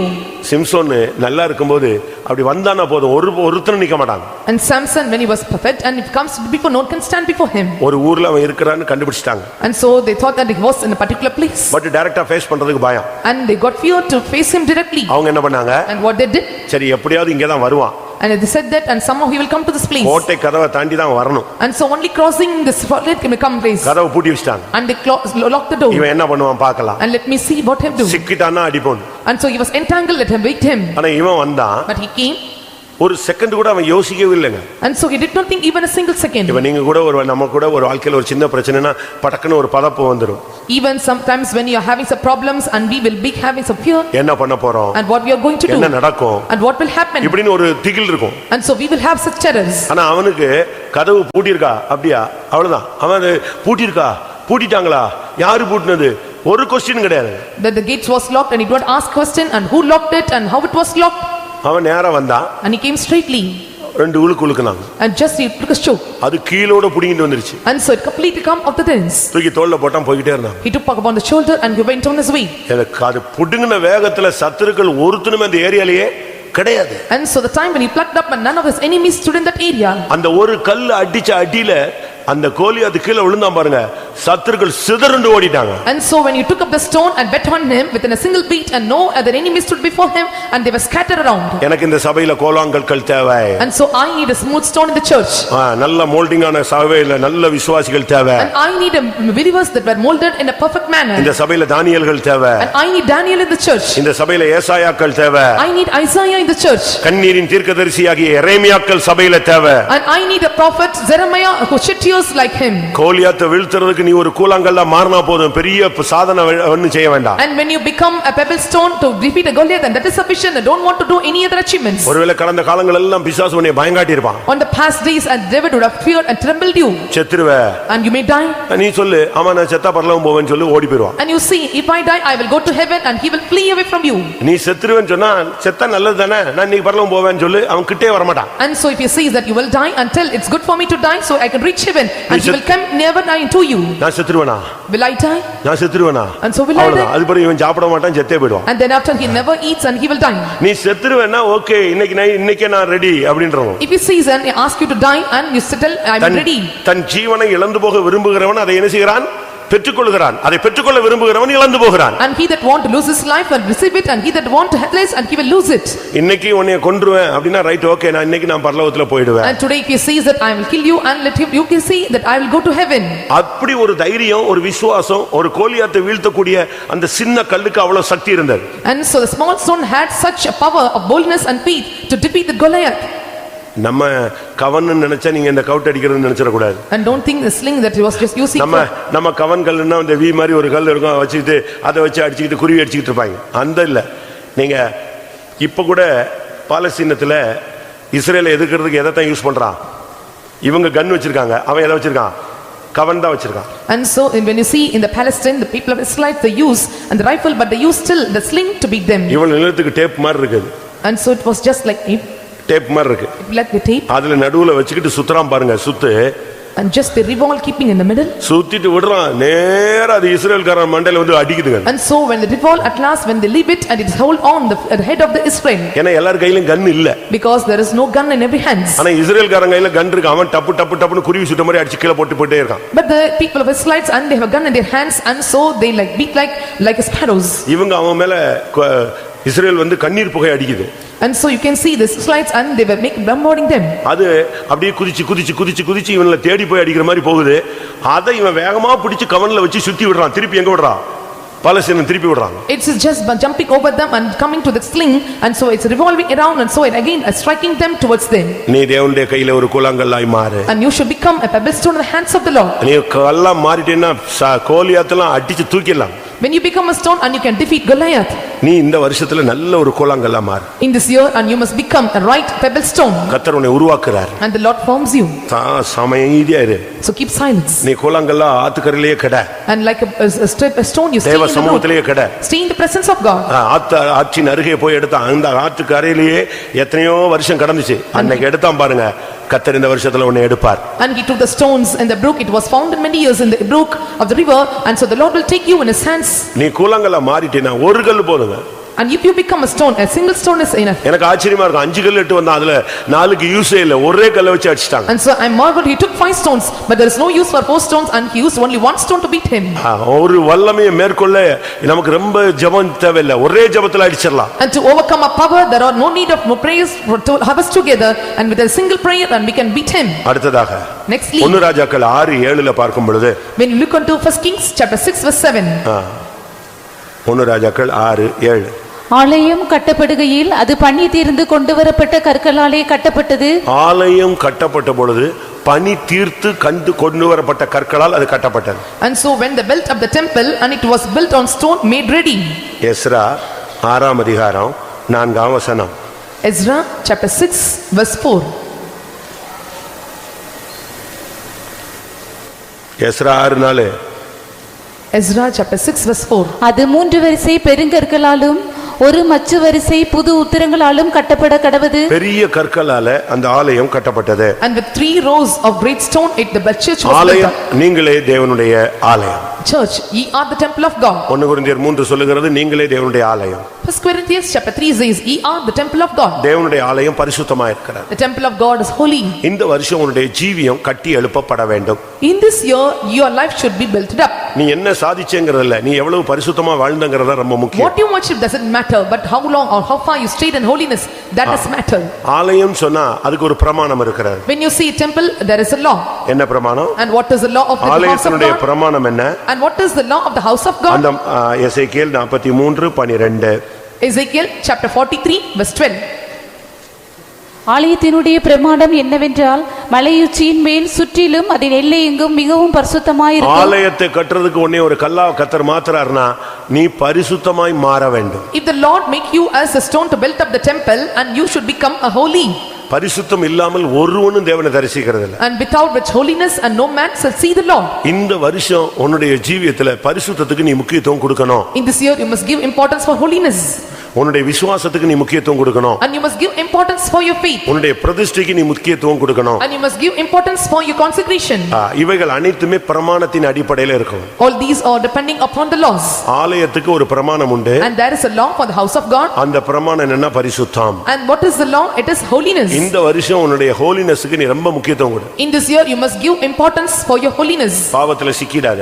Don't be entangled to sin. பாவத்துல போய் விழுந்துராத. Don't fall into sin. பாவத்துல மூழ்கிராத. And don't drown in sin. நீ வேறுபாட்டின் ஜீவியத்தை காத்துக்கொள். Keep life of separation. Friends தேவைதான். And we need friends. ஆனா பரிசுத்தத்தை கெடுக்கிற ஃப்ரெண்ட்ஸ் தேவையே இல்ல. But they that corrupt your profane your holiness are not needed. சொந்தங்கள் தேவைதான். Relatives are needed. பரிசுத்தத்தை கெடுக்கிற சொந்தங்கள் தேவையில்லை. But the relatives that they spoil or corrupt or profane your holiness are not needed. விசுவாசத்தை கெடுக்கிற ஃப்ரெண்ட்ஸோ சொந்தங்களோ தேவையே கிடையாது. And the things we believe the corruption is not needed for you. ஒரு மனுஷன் சொன்னா One man said, திடீர்னு அவருக்கு ஜாண்டிஸ் வந்துச்சு. and he got jaundice. மஞ்சக்காமால வியாதி. And he was affected by jaundice. நான் சொன்னேன் நல்லா தானே இருந்தீங்க உங்களுக்கு என்னதுக்கு ஜாண்டிஸ் வந்துச்சு? I said that you are right and well, and how you are affected by jaundice? இல்ல தப்பன்ட்டானாரு. And he said that I committed mistake. என்னன்னு கேட்டார். And he asked what? முந்தி என் கூட வேலை செஞ்சவங்க எல்லாம் வந்தாங்க. And once they who have worked before and they came to my place. சென்னையில ஒரு கெட் டுகெதர் வச்சோம். And so we had a get together at Chennai. அதுல எல்லாரும் ட்ரிங்க்ஸ் யூஸ் பண்ணாங்க. And so all used drinks. நான் சொன்னேன் எத்தனை வருஷம் நீ விட்டுருந்த? I asked and how long you stayed without அது நான் drinks? அங்கேயே விட்டுட்டு வந்ததா 8 வருஷத்துக்கு மேல விட்டாச்சு. And he said that I lost this habit before 8 years. இங்க அவங்க எல்லாம் சேர்ந்து என்ன செஞ்சாங்க? ஊத்தி கொடுத்தாங்க, குடிச்சாரு, ஜாண்டிஸை வாங்கிட்டு வந்துட்டார். All together and they gave the drink to him. ஆண்டவர் உன்னை விட மாட்டாரு. The Lord will not leave you. நீ ஆண்டவரை ஏமாத்தணும், பரிசுத்தத்தை விட்டு பாவத்துக்குள்ள போகணும்னு அவர் வச்சார்னா பின்னு வச்சார்னா நீ அசையாதபடி கட்டிலே உட்கார வச்சிருவாரு. And if you want to deceive God and if you want to go away from holiness, if you desire to take evidence, and he will make you to sit in the bed. Bhayankaran பயந்துறாதீங்க. And don't think that I am fearing you. வெளிப்படுத்தல அப்படி இருக்கு. It was said in Revelation. நான் Bible இல்லாம எதுவும் பேசுறது இல்ல. And so without the word of God I will not speak anything. First வீக்கே சூடு பிடிச்சிட்டாருன்னு நினைச்சிராதீங்க. And don't think I become hot in the first week itself.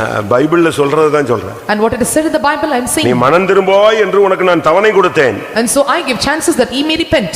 வெளிப்படுத்தல் 2:21-22. அவள் மனம் திரும்பும்படியாய் அவளுக்கு தவணை கொடுத்தேன். தன் வேசி மார்க்கத்தை விட்டு மனம் திரும்ப அவளுக்கு விருப்பமில்லை. இதோ நான் அவளை கட்டில் கிடையாக்கி. போதுமா? நான் ஏதோ சும்மா கோவத்தில் சொல்லிட்டேன், யாரையும் மனசுல வச்சுட்டேன்னு சொல்லிட்டேன்னு நினைக்க கூடாது. ஏடா ஒன்னாவது நாள் முதல் சர்வீஸ்லயே உன்னை கட்டில போட்டுருவாருங்கிறார். Revelation chapter 2 verse 21 பைபிள் தான் and 22. சொல்லுது. And so it is said in the Bible. Bible சொல்லுது. The Bible says. உனக்கு மனம் திரும்பும்படியாக தவணை கொடுத்தேன். இந்த வருஷத்தையும் நான் உனக்கு தவணையாக இன்ஸ்டால்மென்ட் பேசிஸ்ல நான் சரியாயிருவேன். நீ அழுத பத்தியா அந்த 3 நாள் சுத்திரி போட்டதுல இதுக்கு உனக்கு கொடுத்திருக்கிறார். I gave a space to repent, and so the Lord gave you as an installment and to add it up in this year and to give returns. நான் அடிக்கடி சொல்லுவது உண்டு. I used to say often. Our புனிதனுக்கு Punithan. And he is pure to the pure. உத்தமனுக்கு Uthaman. And he is upright to the upright. நீ மாறுபட்ட அவர் உனக்கு மாறுபட்டுருவார். And if you pervert and he will be perverted. நீ நினைக்கிற மாதிரி அவர் சும்மா இருக்கிற தெய்வம் அல்ல. And you cannot think that as you think that he was a Lord who keeps silence. உனக்காக ஒவ்வொரு சொட்டு இரத்தத்தையும் சிந்தினவர். And he was the one who shedded every drop of blood for you. உனக்காக மரணத்தை ருசி பார்த்தவர். And he was the one who tasted death for you. இந்த வருஷம் விட்டுட்டு வேடிக்கை பார்க்கிறதுக்கு கொடுத்தது இல்ல. இந்த வருஷம் உன்னை டைட் பண்றதுக்காக கொடுத்திருக்கிறார். And this year is added to you, and it's not to just spectate you but to tight yourself. நீ ஒரு நல்ல கல்லா மாறினேனா உன்னை கொண்டு தேவாலயத்தை கட்டுவார். When you become a good stone, and the Lord will build up the church through you. உன்னுடைய பரிசுத்த ஜீவியம் இந்த வருஷம் கட்டி எழுப்பப்படணும். And in this year your holy life should be built up. உன்னுடைய பிரதிஷ்டை இந்த வருஷத்துல நீ காத்துக்கொள்ளணும். You must keep your consecration in this year. உன்னுடைய விசுவாசத்துக்காக நீ தைரியமாய் போராடணும். And you have to fight a good fight of faith. 1 ராஜாக்கள் 5ஆம் அதிகாரம் 17ஆம் வசனம். 1 Kings chapter 5 verse 17. வெட்டின கல்லால் ஆலயத்துக்கு அஸ்திபாரம் போட பெரிதும் விலையேற பெற்றதுமான கற்களை கொண்டு வர ராஜா வெட்டின கற்களால் பெரிய கற்களால் கொண்டு வந்து அஸ்திபாரம் போட்டார்கள். And so they laid the foundation with the huge stones. நம்ம முந்தி வசனத்துல பார்க்கும் பொழுது And so when we see the preceding verse, அதுல சுத்திகள் வாட்சிகள் படவில்லை. அது சரியான விதத்துல செதுக்கப்பட்ட கற்கள்னு நம்ம தேவாலயத்தை கட்டுறதுக்கு பார்த்தோம். And so we can read in these verses, and it was completely hewn and hewn stone, and it was not found of the living stones. 1 ராஜாக்கள் 6ஆம் அதிகாரத்துல பார்க்கும் பொழுது When we look into 1 Kings chapter 6, அது பனி தீர்த்து கண்டு வரப்பட்ட கற்களால் கட்டப்பட்டது. and it was a stone built made ready. நீ இங்கேயே எல்லாமே சற்று கிளியர் ஆயிடணும். And you must be cleared in this place. நீ இங்க வந்துகிட்டு டொங்கு டொங்குன்னு அடிச்சுக்கிட்டு உடைச்சுக்கிட்டு உன்னை இங்க வச்சு சிப் பண்ண வேலையெல்லாம் இருக்கக்கூடாது. And beating you with axe or hammer and this checking process is not done here. உன்னை கரெக்டா தேவன் எல்லாத்தையும் கிளியர் பண்றதுக்கு நீ இடம் கொடுத்துறணும். And you must give room for the Lord to clear out in every matters. இந்த வருஷம் நீ பனி தீர்க்கப்பட்டவனாக மாற வேண்டும். And in this year and you must be the one who is made ready out of stone. இந்த வருஷம் நீ கரெக்டா பனி தீர்க்கப்பட்ட கற்களாக எல்லாம் கரெக்டா இருக்கணும். அப்படி தூக்கி வச்சா அப்படி செட் ஆகணும். And you must be the ready stone in this year when the Lord fits you and you must be fit in that place. Jerusalem இசைவினைப்பாய் கட்டப்படுகிறது. And Jerusalem is fitly framed together. ஒரு கல்லோட உன்னை தூக்கி வைக்கும்போது நீ 7 முழத்துக்கு நீட்டிட்டு இருக்க கூடாது. Correct சைஸ்ல வரணும். அன்சைஸ்ல நீ இருக்க கூடாது. And so you should not be in a wrong size and you should be in a perfect size. இங்கே சொல்லப்பட்டிருக்கிறது Sit here. அஸ்திபாரம் போட கர்த்தர் கற்களை கொண்டு வந்தார். And so to lay foundation they brought stones. என்ன கற்கள்? What stones are they? அந்த கற்கள் எல்லாம் திட்ட அஸ்திபாரமான கற்கள். And so all the stones are sure foundation. ஏசாயா 28:16 பார்க்கும் பொழுது When we look into Isaiah chapter 28 verse 16. இயேசு ஒரு கல். Jesus is a stone. ஆதலால் கர்த்தராகிய ஆண்டவர் உரைக்கிறதாவது, இதோ அஸ்திபாரமாக ஒரு கல்லை நான் சீயோனிலே வைக்கிறேன், அது பரிசுத்தப்பட்டதும் விலையேற பெற்றதும் திட அஸ்திபாரம் உள்ளதுமான மூலைக்கல்லாய் இருக்கும். நீ இந்த சபையில ஒரு அஸ்திபாரம் மாதிரி நிக்கணும். And you should stand as a foundation in this church. நீங்க வெளிப்படுத்தல் 21ஆம் அதிகாரத்தை பாத்தீங்கன்னு சொன்னா, when we look into Revelation chapter 21, அங்க என்ன சொல்லப்பட்டிருக்கிறது? what it is said there? அந்த நகரத்துக்கு 12 அஸ்திபார கற்கள் இருந்தது. அந்த அஸ்திபாரத்துல ஒவ்வொரு அப்போஸ்தலருடைய பெயர் எழுதப்பட்டிருந்தது. And so there was a 12 gates and so the every apostles names were written. நீ இந்த சபைக்கு புதிய ஏற்பாட்டு சபையில நீ ஒரு அஸ்திபார கல்லா பெரிய கல்லா நிக்கணும். And so you must be a big stone, a foundation stone in this New Testament church. நீதிமான் நித்திய அஸ்திபாரம் உள்ளவன், திட அஸ்திபாரம் உள்ளவன். And righteous and he is a sure foundation. இந்த சபைக்கு நீ ஒரு அஸ்திபாரம் மாதிரி நிக்கணும். And you must stand as a foundation to this church. அஸ்திபாரம் என்ன? அஸ்திபாரத்துக்கு உள்ள ஒரு பிரச்சனை என்ன தெரியுமா? And you know what is the problem in laying the foundation? அஸ்திபாரத்தை வெளியே தெரியாது, அதான் problem. And foundation is not revealed out, that is the problem. அஸ்திபாரம் வெளியே தெரிஞ்சா அதுக்கு பேர் என்னது கிடையாது, அஸ்திபாரம் கிடையாது. And the foundation is shown out and it is not called as a foundation. எவ்வளவு உயரம் அந்த பில்டிங் போதோ அவ்வளவு ஆழத்துக்கு எவ்வளவு ஸ்ட்ராங்கா இருக்கும், அஸ்திபாரம் தான் சரியான ஸ்ட்ராங்கா இருக்கும். And how taller the building grows and to that extent and beneath and that the foundation is laid. அதனால தான் பவுல் பேசும் பொழுது, so when Paul speaks about this, நான் ஒரு புத்தியுள்ள சிற்பாசாரியை போல அஸ்திபாரம் போட்டேன். I laid foundation as a wise master builder. நீ சரியா அஸ்திபாரம் போடணும். And you must lay the foundation in a perfect manner. நீ ஒரு அஸ்திபார கல்லுனா அதனுடைய அடையாளம் என்னன்னா உன்னை யாருக்குமே தெரியாது. And so if you are a foundation stone and others do not know the sign of you, அதுபோல இந்த சபையில நீ ஒரு பெரிய ஆளா உன்னை காட்டவே கூடாது. and you should not show you as a big person or great person in the church. ஒரு சபையில ஒரு விசுவாசி சொல்லி இருக்காரு, and once a believer said in a church, அவங்க அங்க அந்த ஒரு சின்ன சபை, and it was a small church, கொஞ்சம் தூரத்துல இருக்கு. and so it was in far distance. அதனால அங்க பெரிய பிரதர்ஸ் எல்லாம் போட மாட்டாங்க, சின்ன புதுசா வர்றவங்க தான் அங்க போடுவாங்க. and so say that they appoint only the young brothers and not the elder brothers. அந்த சின்ன பிரதரை பார்த்து அந்த ஊழியக்காரர் அந்த விசுவாசி பழைய விசுவாசி இருக்கார், நான் தான் இந்த சபையில மூப்பன். and looking unto the younger brothers and young brother, the believer said that I am an elder in this church. அவங்க மக வந்து என் சபை விசுவாசி, and the daughter belonged to my church. இது எனக்கு செய்தி வந்துச்சு. I got this news. அது என்னுடைய பிரான்ச் அது. and it was my branch. நான் அவங்க பொண்ணை கூப்பிட்டேன். and so I called her daughter. உங்க அப்பா எப்ப move பண்ணானாரு? and when your father became elder, அமைதியா இருக்க சொல்லு. and ask him to hold in peace.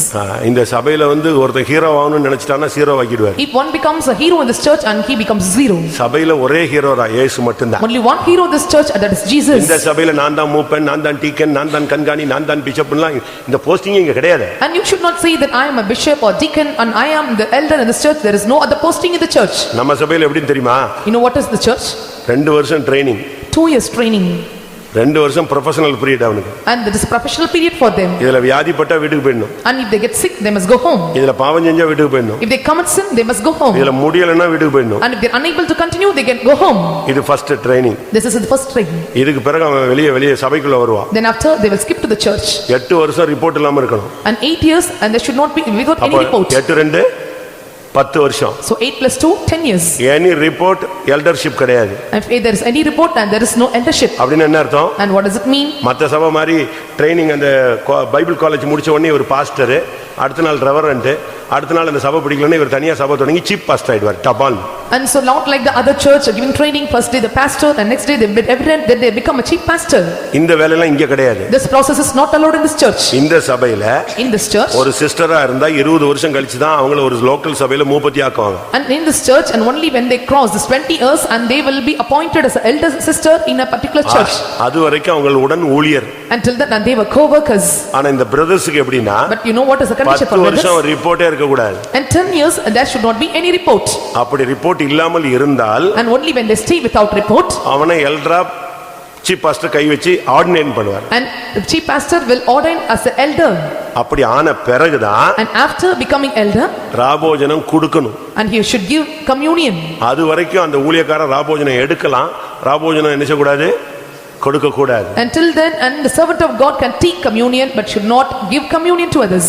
Elder ஆன பிறகுதான் ஞானஸ்நானம் கொடுக்கலாம். After becoming elder he can give waters of baptism. Elder ஆன பிறகுதான் ஒரு சைல்ட கையில தூக்கி ஒரு குழந்தையை பிரதிஷ்டை பண்ணலாம் தேவனுடைய After சன்னிதானத்தில். becoming elder he can take the child in his hands and dedicate the child. அதுக்கு பிறகு 10 வருஷம் After the 10 years அவன் அதுல உண்மையா இருந்தா should be faithful in it. அவன் யாரா மாறலாம்? Now how he can pastor become ordination பண்ணுவாங்க. and they will be ordained as pastor. அதுக்கு பிறகு இவன் தாக்கு பிடிச்சான்னா அசிஸ்டன்ட் பாஸ்டர் ஆகலாம்.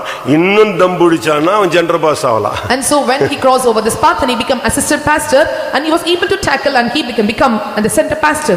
இது கம்பெடுத்தவெல்லாம் வேட்டக்காரங்கற கதையெல்லாம் இங்க கிடையாது. And so we cannot think that they were taking the stick and become a hunter. பைபிளை தூக்குன உடனே போதகர் அப்படிலாம் கிடையாதுங்க. And taking of the Bible and they cannot become a pastor. அப்படிதான் ஆகார் பண்ணி பார்த்தா. And so Hagar did like this. ஆகார் என்ன நடந்தது? You know what happened to Hagar? ஆகாருக்கு என்ன நடந்தது? What happened to her? ஒரு சான்ஸ் கிடைச்சது ஆபிரகாமுக்கு மனைவிங்கிற மாதிரி. And she got a chance to become a wife to Abraham. உடனே என்ன செய்ய ஆரம்பிச்சிட்டா? சாராளை தன் நாச்சியாரை அற்பமாக எண்ணினாள். And she started to despise and count laws of this queen. உடனே ஆண்டவர் ஓகே நீ தனியா சபை நடத்திக்கன்னு சொல்லிட்டாரா? Did the Lord ask her to change the desert? போய் உன் நாச்சியாருக்கு என்ன செய்? அவள் கையின் கீழ் அடங்கிரு. உனக்கு கிருபை கிடைக்கும், அபிஷேகம் கிடைக்கும், வல்லமை கிடைக்கும், ஊழியத்தின் ஆவி கிடைக்கும், எல்லாம் கிடைக்கும். ஆனா நீ அடங்கி இருக்கணும். And you may have all your powers and authority anointing but you must submit yourself in the hands of the elders. கர்த்தருடைய பரிசுத்த நாமத்துக்கு மகிமை உண்டாவதாக. May God's holy name be glorified. இதத்தான் ஏஜே பெஞ்சமின் அவர்கள் பிரசங்கம் பண்ணும் பொழுது And this is what when Pastor A.J. Benjamin preached. நம்மட்ட இருக்கும் பொழுது அந்தமான்ல பிரசங்கம் பண்ணார். So when he was there and at Advance he preached this. ஆகாருக்கு கொஞ்சம் வயிறு பெருசான உடனே தகராறு பண்ண ஆரம்பிச்சிட்டார். And so said that and Hagar got the belly big and started to make a problem. ஆனா ஒரு டைம் வரும் பொழுது இவருக்கு வயிறு பெருசானது. But one time came and his belly started to grow. நம்மை விட்டு வெளியே போனார். And so not come out. அதுக்கு தான் அப்பதான் பாஸ்டர் டான் வந்து அவர்ட்ட டைரக்டா பேசினாரு. And so Pastor Don spoke directly. நீ இந்த சபையில ஒரு கையா இருக்கலாம். And you must be a hand in the church. நீ இந்த சபையில ஒரு காலாக இருக்கலாம். And you should be the leg in the church. நீ இந்த சரீரமாகிய சபையில ஒரு கண்ணா இருக்கலாம். And you must be the eye in the body of the church. இதுல இருக்கிற வரைக்கும் தான் உனக்கு கண்ணு கை காலுங்கற மதிப்பு. இத விட்டு வெளியே போனேனா ஒரு கை தனியா என்ன செய்ய முடியாது. மாயாவி கையில இங்க வேலை செய்யாது. Until you stay as the legs or hands and altogether in the body and you can be as a member then or canons. நான் கண்ணா இருக்கறேன் அப்படினு தனியா போய் கண்ணு ரோட்ல உட்கார்ந்துக்குமா? When you see that I am an eye when I can go separately can view in the road. But அவருக்கு ஒண்ணும் புரியல அந்த நேரத்துல. And he said he is not able to understand. கடைசில ஊழியமே பிரிஞ்சு போனது. At last the ministry was separated. ஒரு ஆட்டோல போனாரு. And he went by auto. Auto கவுந்தது. The auto was river turned over. சுகர்ல ரொம்ப பாதிக்கப்பட்டாரு. And he was affected by diabetics. நடக்க முடியாத தன்மைக்கு கொண்டு வந்தாரு. And he was not able to walk and carry the கடைசில சொன்னார் என்னை அடையார்ல கேட்ல கொண்டு போய் தள்ளி விட்டு போயிருங்க. And said that finally that you please make me to stay at the gate. எதுக்கு இதை சொல்றேன்? எதுக்கு இதை சொல்லுகிறேன்? Why I'm telling this? உனக்குள்ள அஸ்திவாரம் சரியா இருக்கணும். And the foundation in you must be laid perfectly. நீ வந்து திட அஸ்திவாரமா இருக்கணும், பரீட்சிக்கப்பட்டதா இருக்கணும், என்ன வந்தாலும் நிக்கணும். And you should be the tried and sure foundation stone, whatever comes you must stand firm. நீ ஒரு அஸ்திவார கல்லா இருக்கணும், நீ உன்னை மறைக்கணும். And you must be a foundation, you must hide yourself. இந்த சபையில உன்னை வெளிப்படுத்த கூடாது. You should not reveal you out in this church. நான் முன்னால வந்து நிக்க கூடாது. And showing telling you should not come front. அஸ்திவாரம் எவ்வளவு ஆழத்துல போறியோ அவ்வளவுக்கு அவ்வளவு நீ இந்த சபைக்கு தூணாக நிற்பாய். And how deep the foundation goes beneath and so that extent and the building will stand so strong. யாத்திராகமம் 20 அதிகாரம் 25 வசனம். Exodus chapter 20 verse 25. யாத்திராகமம் 20:25. எனக்கு கல்லினால் பலிபீடத்தை உண்டாக்க வேண்டுமாகில் அதை வெட்டின கல்லுகளால் கட்ட வேண்டாம். அடுத்து பலிபீடத்தை கட்டுற காரியங்களை கர்த்தர் சொல்றார். Nextly the Lord says about building up altar. எப்படிப்பட்ட கல்லால கட்டணும்? And so with what kind of stones they must make an altar? முழு கல்லால நீ செய். And so you have to make out of the stone. உபாகமம் 27:6. Deuteronomy chapter 27 verse 6. நீ உன் தேவனாகிய கர்த்தரின் பலிபீடத்தை முழு கற்களாலே கட்டி நீ தேவனுக்கு பலிபீடம் கட்டுறியா, முழு கற்களால தூக்கி வச்சு கட்டு. And if you want to build up an ark, and you have to make the altar with whole stones. பலிபீடம் கட்டுவது என்பது ஜீவியத்தை சரிப்படுத்துவது. Building up altar shows set righting your life. இந்த வருஷத்துல உங்களுடைய லைஃப அழகா செட் ரைட் பண்ணிட்டே வரும். In this year you have to set right your life beautifully. தேவையில்லாதெல்லாம் கிளியர் பண்ணிடு. And clear out all the unnecessary things. தேவையானதை நீ சேர்த்துக்க. And gather up the things which is needed.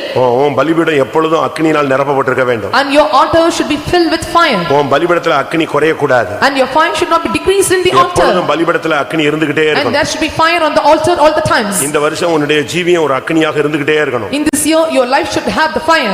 எப்பொழுதும் நீ அனல் மூட்டப்பட்டவனா இருக்கணும். And you must be the one all killed it with fire. இந்த வருஷம் நீ ஒரு பலிபீடத்தின் கல். And you are a stone on the altar. எப்பொழுதும் உனக்குள்ள அக்கினி இருந்துகிட்டே இருக்கணும். And there should be fire in you all the times. ஒருவேளை பலிபீடம் இடிக்கப்பட்டால் And sometimes the altar will be repaired. நீ எலியாவை போல பலிபீடத்தை செப்பனிடுவாயாக. And let you repair the altar like Elijah. அன்றைக்கு கர்த்தருடைய அக்கினி இறங்கினது. On that day the fire descended on the altar. இந்த வருஷத்துல உன் வாழ்க்கையை நீ சீர்படுத்தி ஸ்திரப்படுத்தி உன்னை சரிப்படுத்தணும். In this year you have to set right and establish and settle up your life. வேற ஒரு ஆள் உன்னை சரிப்படுத்துறதுக்கு நீ இடம் கொடுக்க கூடாது. You should not give room for another to set right your life. அதுக்கு முன்னாலே நீயே உட்கார்ந்து உன்னை சரிப்படுத்தணும். And so before that you must sit here and must set right your life. போய் ஆண்டவருடைய பாதத்துல உட்காரு. And go and fall at the feet of the Lord. ஏன் ஆண்டவரே இப்படி நடந்துருச்சு? And why Lord such happened to me? எதனால இத அனுமதிச்சீங்க? And why did you permit this thing? எந்த விதத்துல நான் தடுமாறிட்டேன்? And where I stumbled? எனக்கு சொல்லி தாங்க. And please teach me. அருமையான டீச்சர் உன் கூட உட்கார்ந்து அழகா பேசுவார். And he's a good teacher. He will speak with you உன்னை beautifully. கரெக்ட் பண்ணுவார். And he will correct you. கர்த்தருடைய பரிசுத்த நாமத்துக்கு மகிமை உண்டாவதாக. May God's holy name be glorified. மத்தேயு 21:42 பார்க்கும் பொழுது When we look into Matthew chapter 21 verse 42. வீடு கட்டுவதால் ஆகாது என்று தள்ளக்கப்பட்ட கல்லே மூளைக்கு தலைக்கல்லாயிற்று. And so they that cast the stones of the house, and they become the cornerstone. அது நம்முடைய கண்களுக்கு ஆச்சரியமா இருந்தது. And that becomes so marvel to their eyes. பரலோக ராஜ்யம் ஒரு கட்டடத்துக்கு ஒப்புமையாக சொல்லப்பட்டிருக்கிறது. And so the kingdom of heaven is likened unto the அதை எபேசியர் 2:19-20-21 பார்க்கலாம். we can see in Ephesians chapter 2 verse 19, 20 and 21. பரலோக ராஜ்யம் ஒரு மாளிகைக்கு ஒப்பாக சொல்லப்பட்டிருக்கிறது. And so the kingdom of heaven is rendered unto the family, இல்லாவிட்டால் அது ஒரு வீடாக சொல்லப்பட்டிருக்கிறது. or it is set as a house. அப்ப நாம் ஒரு கல்லாக மாறினா நம்ம ஒரு வீடா மாறுறோம். If we become a stone and we become a house, உன்னை தள்ளுவாங்க, and they will cast you, உன்னை புறக்கணிப்பாங்க, they will push you, reject உன்னை you, வெறுப்பாங்க. and they will corrupt you. ஆனா நீ வீடு கட்டுறது அவன் உன்னை தள்ளலாம், ஆனா தேவன் உன்னை தள்ள மாட்டார். But they may cast you, but the Lord will not reject and cast you out. தேவன் உன்னை சேர்த்துக் கொள்வார். And the Lord will gather you. அது என்ன வீடு கட்ட? And what is the thing? இந்த வருஷத்துல உங்களை ஃபேமிலி லைஃபை நீங்க அழகா ரன் பண்ணணும். In this year you have to run your family life in a perfect manner. பிரிந்து போவது குறித்து பேசக்கூடாது. And you should not speak about the separation. பிரிவினையை பத்தி பேசவே கூடாது. And you should not speak divisions. இந்த வருஷத்துல உங்களுடைய குடும்பத்தை நீங்க கட்டி எழுப்பணும். In this year you have to build up your family. புத்தியுள்ள ஸ்திரீ தன் வீட்டை கட்டுகிறாள். The wise woman built up her house. புத்தி இல்லாதவளோ தன்னுடைய தன்னுடைய கையினாலே அதை இடிக்கிறாள். And unwise plucketh it by her own hands. இந்த வருஷம் உன்னுடைய வாழ்க்கையில உன்னுடைய குடும்ப வாழ்க்கை நல்ல விதத்துல இருக்கணும், சாட்சியா இருக்கணும். In this year and your family life should be with a good testimony. கர்த்தருடைய பரிசுத்த நாமத்துக்கு மகிமை உண்டாவதாக. May God's holy name be glorified. யாத்திராகமம் 28:9 பார்க்கும் பொழுது, When we look into யாத்திராகமம் 28:9, Exodus chapter 28 verse 9. பின்னும் நீ 2 கோமேதக கற்களை எடுத்து இஸ்ரவேல் புத்திரரின் நாமங்களை அவைகளில் வெட்டுவாயாக. 2 கோமேதக கற்களை எடுத்து அதை நீ கையில வச்சுக்க. And take 2 onyx stones in your hands. அதுக்கு என்ன பேர் வைப்பாங்க? And what is the name of it? சொல்லுங்க. அந்த 2 கோமேதக கல்ல அதுக்கு இன்னொரு பேர் என்ன? Urim Thummim. And Urim and Thummim. இந்த ரெண்டையும் எப்பவுமே ஆசாரியன் கையில வச்சிருப்பான். And so the priest will hold his hands. If any problem உடனே இந்த கல்லை கொண்டு வர சொல்வாங்க. If any problem he'll ask to carry the stones. அதை வச்சிட்டு அவங்க கேட்பாங்க. Keeping the stones they'll ask. அதில இருந்து பதில் வரும். And the answer comes from the stone. வெளிப்பாடு, நீ போகாத. Go or not. செய்யாத. Do and do not. உனக்கு ஜெயம் கிடைக்கும் கிடைக்காது. You will get victory, you will not get victory. இந்த கல்லாக நீ மாற வேண்டும். And so you must become such stones. இந்த வருஷம் கர்த்தர் உனக்கு நல்ல ஒரு லீடிங் தரணும். In this year the Lord should give you a leading. உன் வேலையோ பிசினஸோ குடும்பமோ உன்னுடைய ஊழியமோ சரியான ஒரு லீடிங்ல நீ ஊழியம் செய். In your job, in your business, or the place where you're working, your ministry, and with perfect leading you must go on. சரியான guidance, சரியான ஆலோசனை கர்த்தர் தரணும். And the Lord should give you right guidance and right counsel. பவுலுக்கு அப்படிப்பட்ட ஒரு நடத்திப்பு இருந்தது. And Paul had such a leading. மக்கெதோனியாவில இருந்து ஒருத்தன் வந்து கூப்பிடுறதாக அவன் பார்த்தான். And he saw one is calling from Macedonia. ஏன்னா அவனுக்கு ஊழியத்துல ரொம்ப ஆசை. He had a great desire in ministry. ஆசியாவுக்கு போறதுக்கு ட்ரை பண்ணான். He tried to go to Asia. ஆவியானவர் சொன்னார் நீ மௌனமா இரு. And Spirit of God said him to keep silent. சரி அது தேவசித்தல நான் மீசியாக்கு போறேன் பிரித்தியானிக்கு போறேன்ட்டு புறப்பட்டான். And he said that I want to go to the Mysia and to Athena and he grew on. அப்பவும் ஆவியானவர் சொன்னார் நீ அமைதியா இரு. Again the Spirit of God said to keep silence. அவ்வளவுதான். ரெண்டு இடத்துக்கு போகல பிரயாணத்தை நிப்பாட்டிட்டான். And he went not to both the places and he stopped his journey. அன்னைக்கு நைட் அவனுக்கு ஒரு சொப்பனம். On that night and he got a vision. மக்கெதோனியால இருந்து ஒருத்தன் வந்து கூப்பிடுற மாதிரி. And so one who called from Macedonia. Okay புரிஞ்சுக்கிட்டான். அப்ப நம்ம போக வேண்டிய இடம் ஆசியாவும் கிடையாது பிரித்தானியாவும் கிடையாது மீசியாவும் கிடையாது. நான் மக்கெதோனியா போறேன்ட்டு வந்துட்டான். And he said that these are the not places I should go. I must travel to Macedonia. அங்கதான் ரத்தாம்பரம் விக்கிற லீதியால் ரட்சிக்கப்பட்டாள். And so that is the place and where the Lydia was selling the very first day. நீ ஒரு கோமேத கல்லா மாறணும். And you must become an onyx stone. நீ ஊரிம் தும்மியும் உள்ளவனாய் மாறணும். And you must become one who possesses this Urim ஒரு and தேவ Thummim. ஆலோசனை உள்ளவனாய் ஒரு தகப்பனாய் மாறு. And you must become a father who have a good right counsel. தேவனுடைய வெளிப்படுத்தல் உள்ள தாயாய் மாறு. And you should become a mother who had the right counsel. தேவனுடைய நடத்திப்புள்ள வாலிபனாய் மாறு. And become the youth having the good counsel of God. யோசுவா 4 அதிகாரம் 9 வசனத்தை பார்க்கும் பொழுது When we look into Joshua chapter 4 verse 9, அங்க என்ன சொல்லப்பட்டிருக்கிறது? what it is said there? யோர்தானிலே 12 கல்லுகளை நட்டினார்கள். And so they planted 12 stones in Jordan river. Bible என்ன சொல்லுகிறது? What the Bible says. அது இந்நாள் வரைக்கும் யோர்தான்ல நின்னு நிக்குது. And still it is standing in the Jordan river.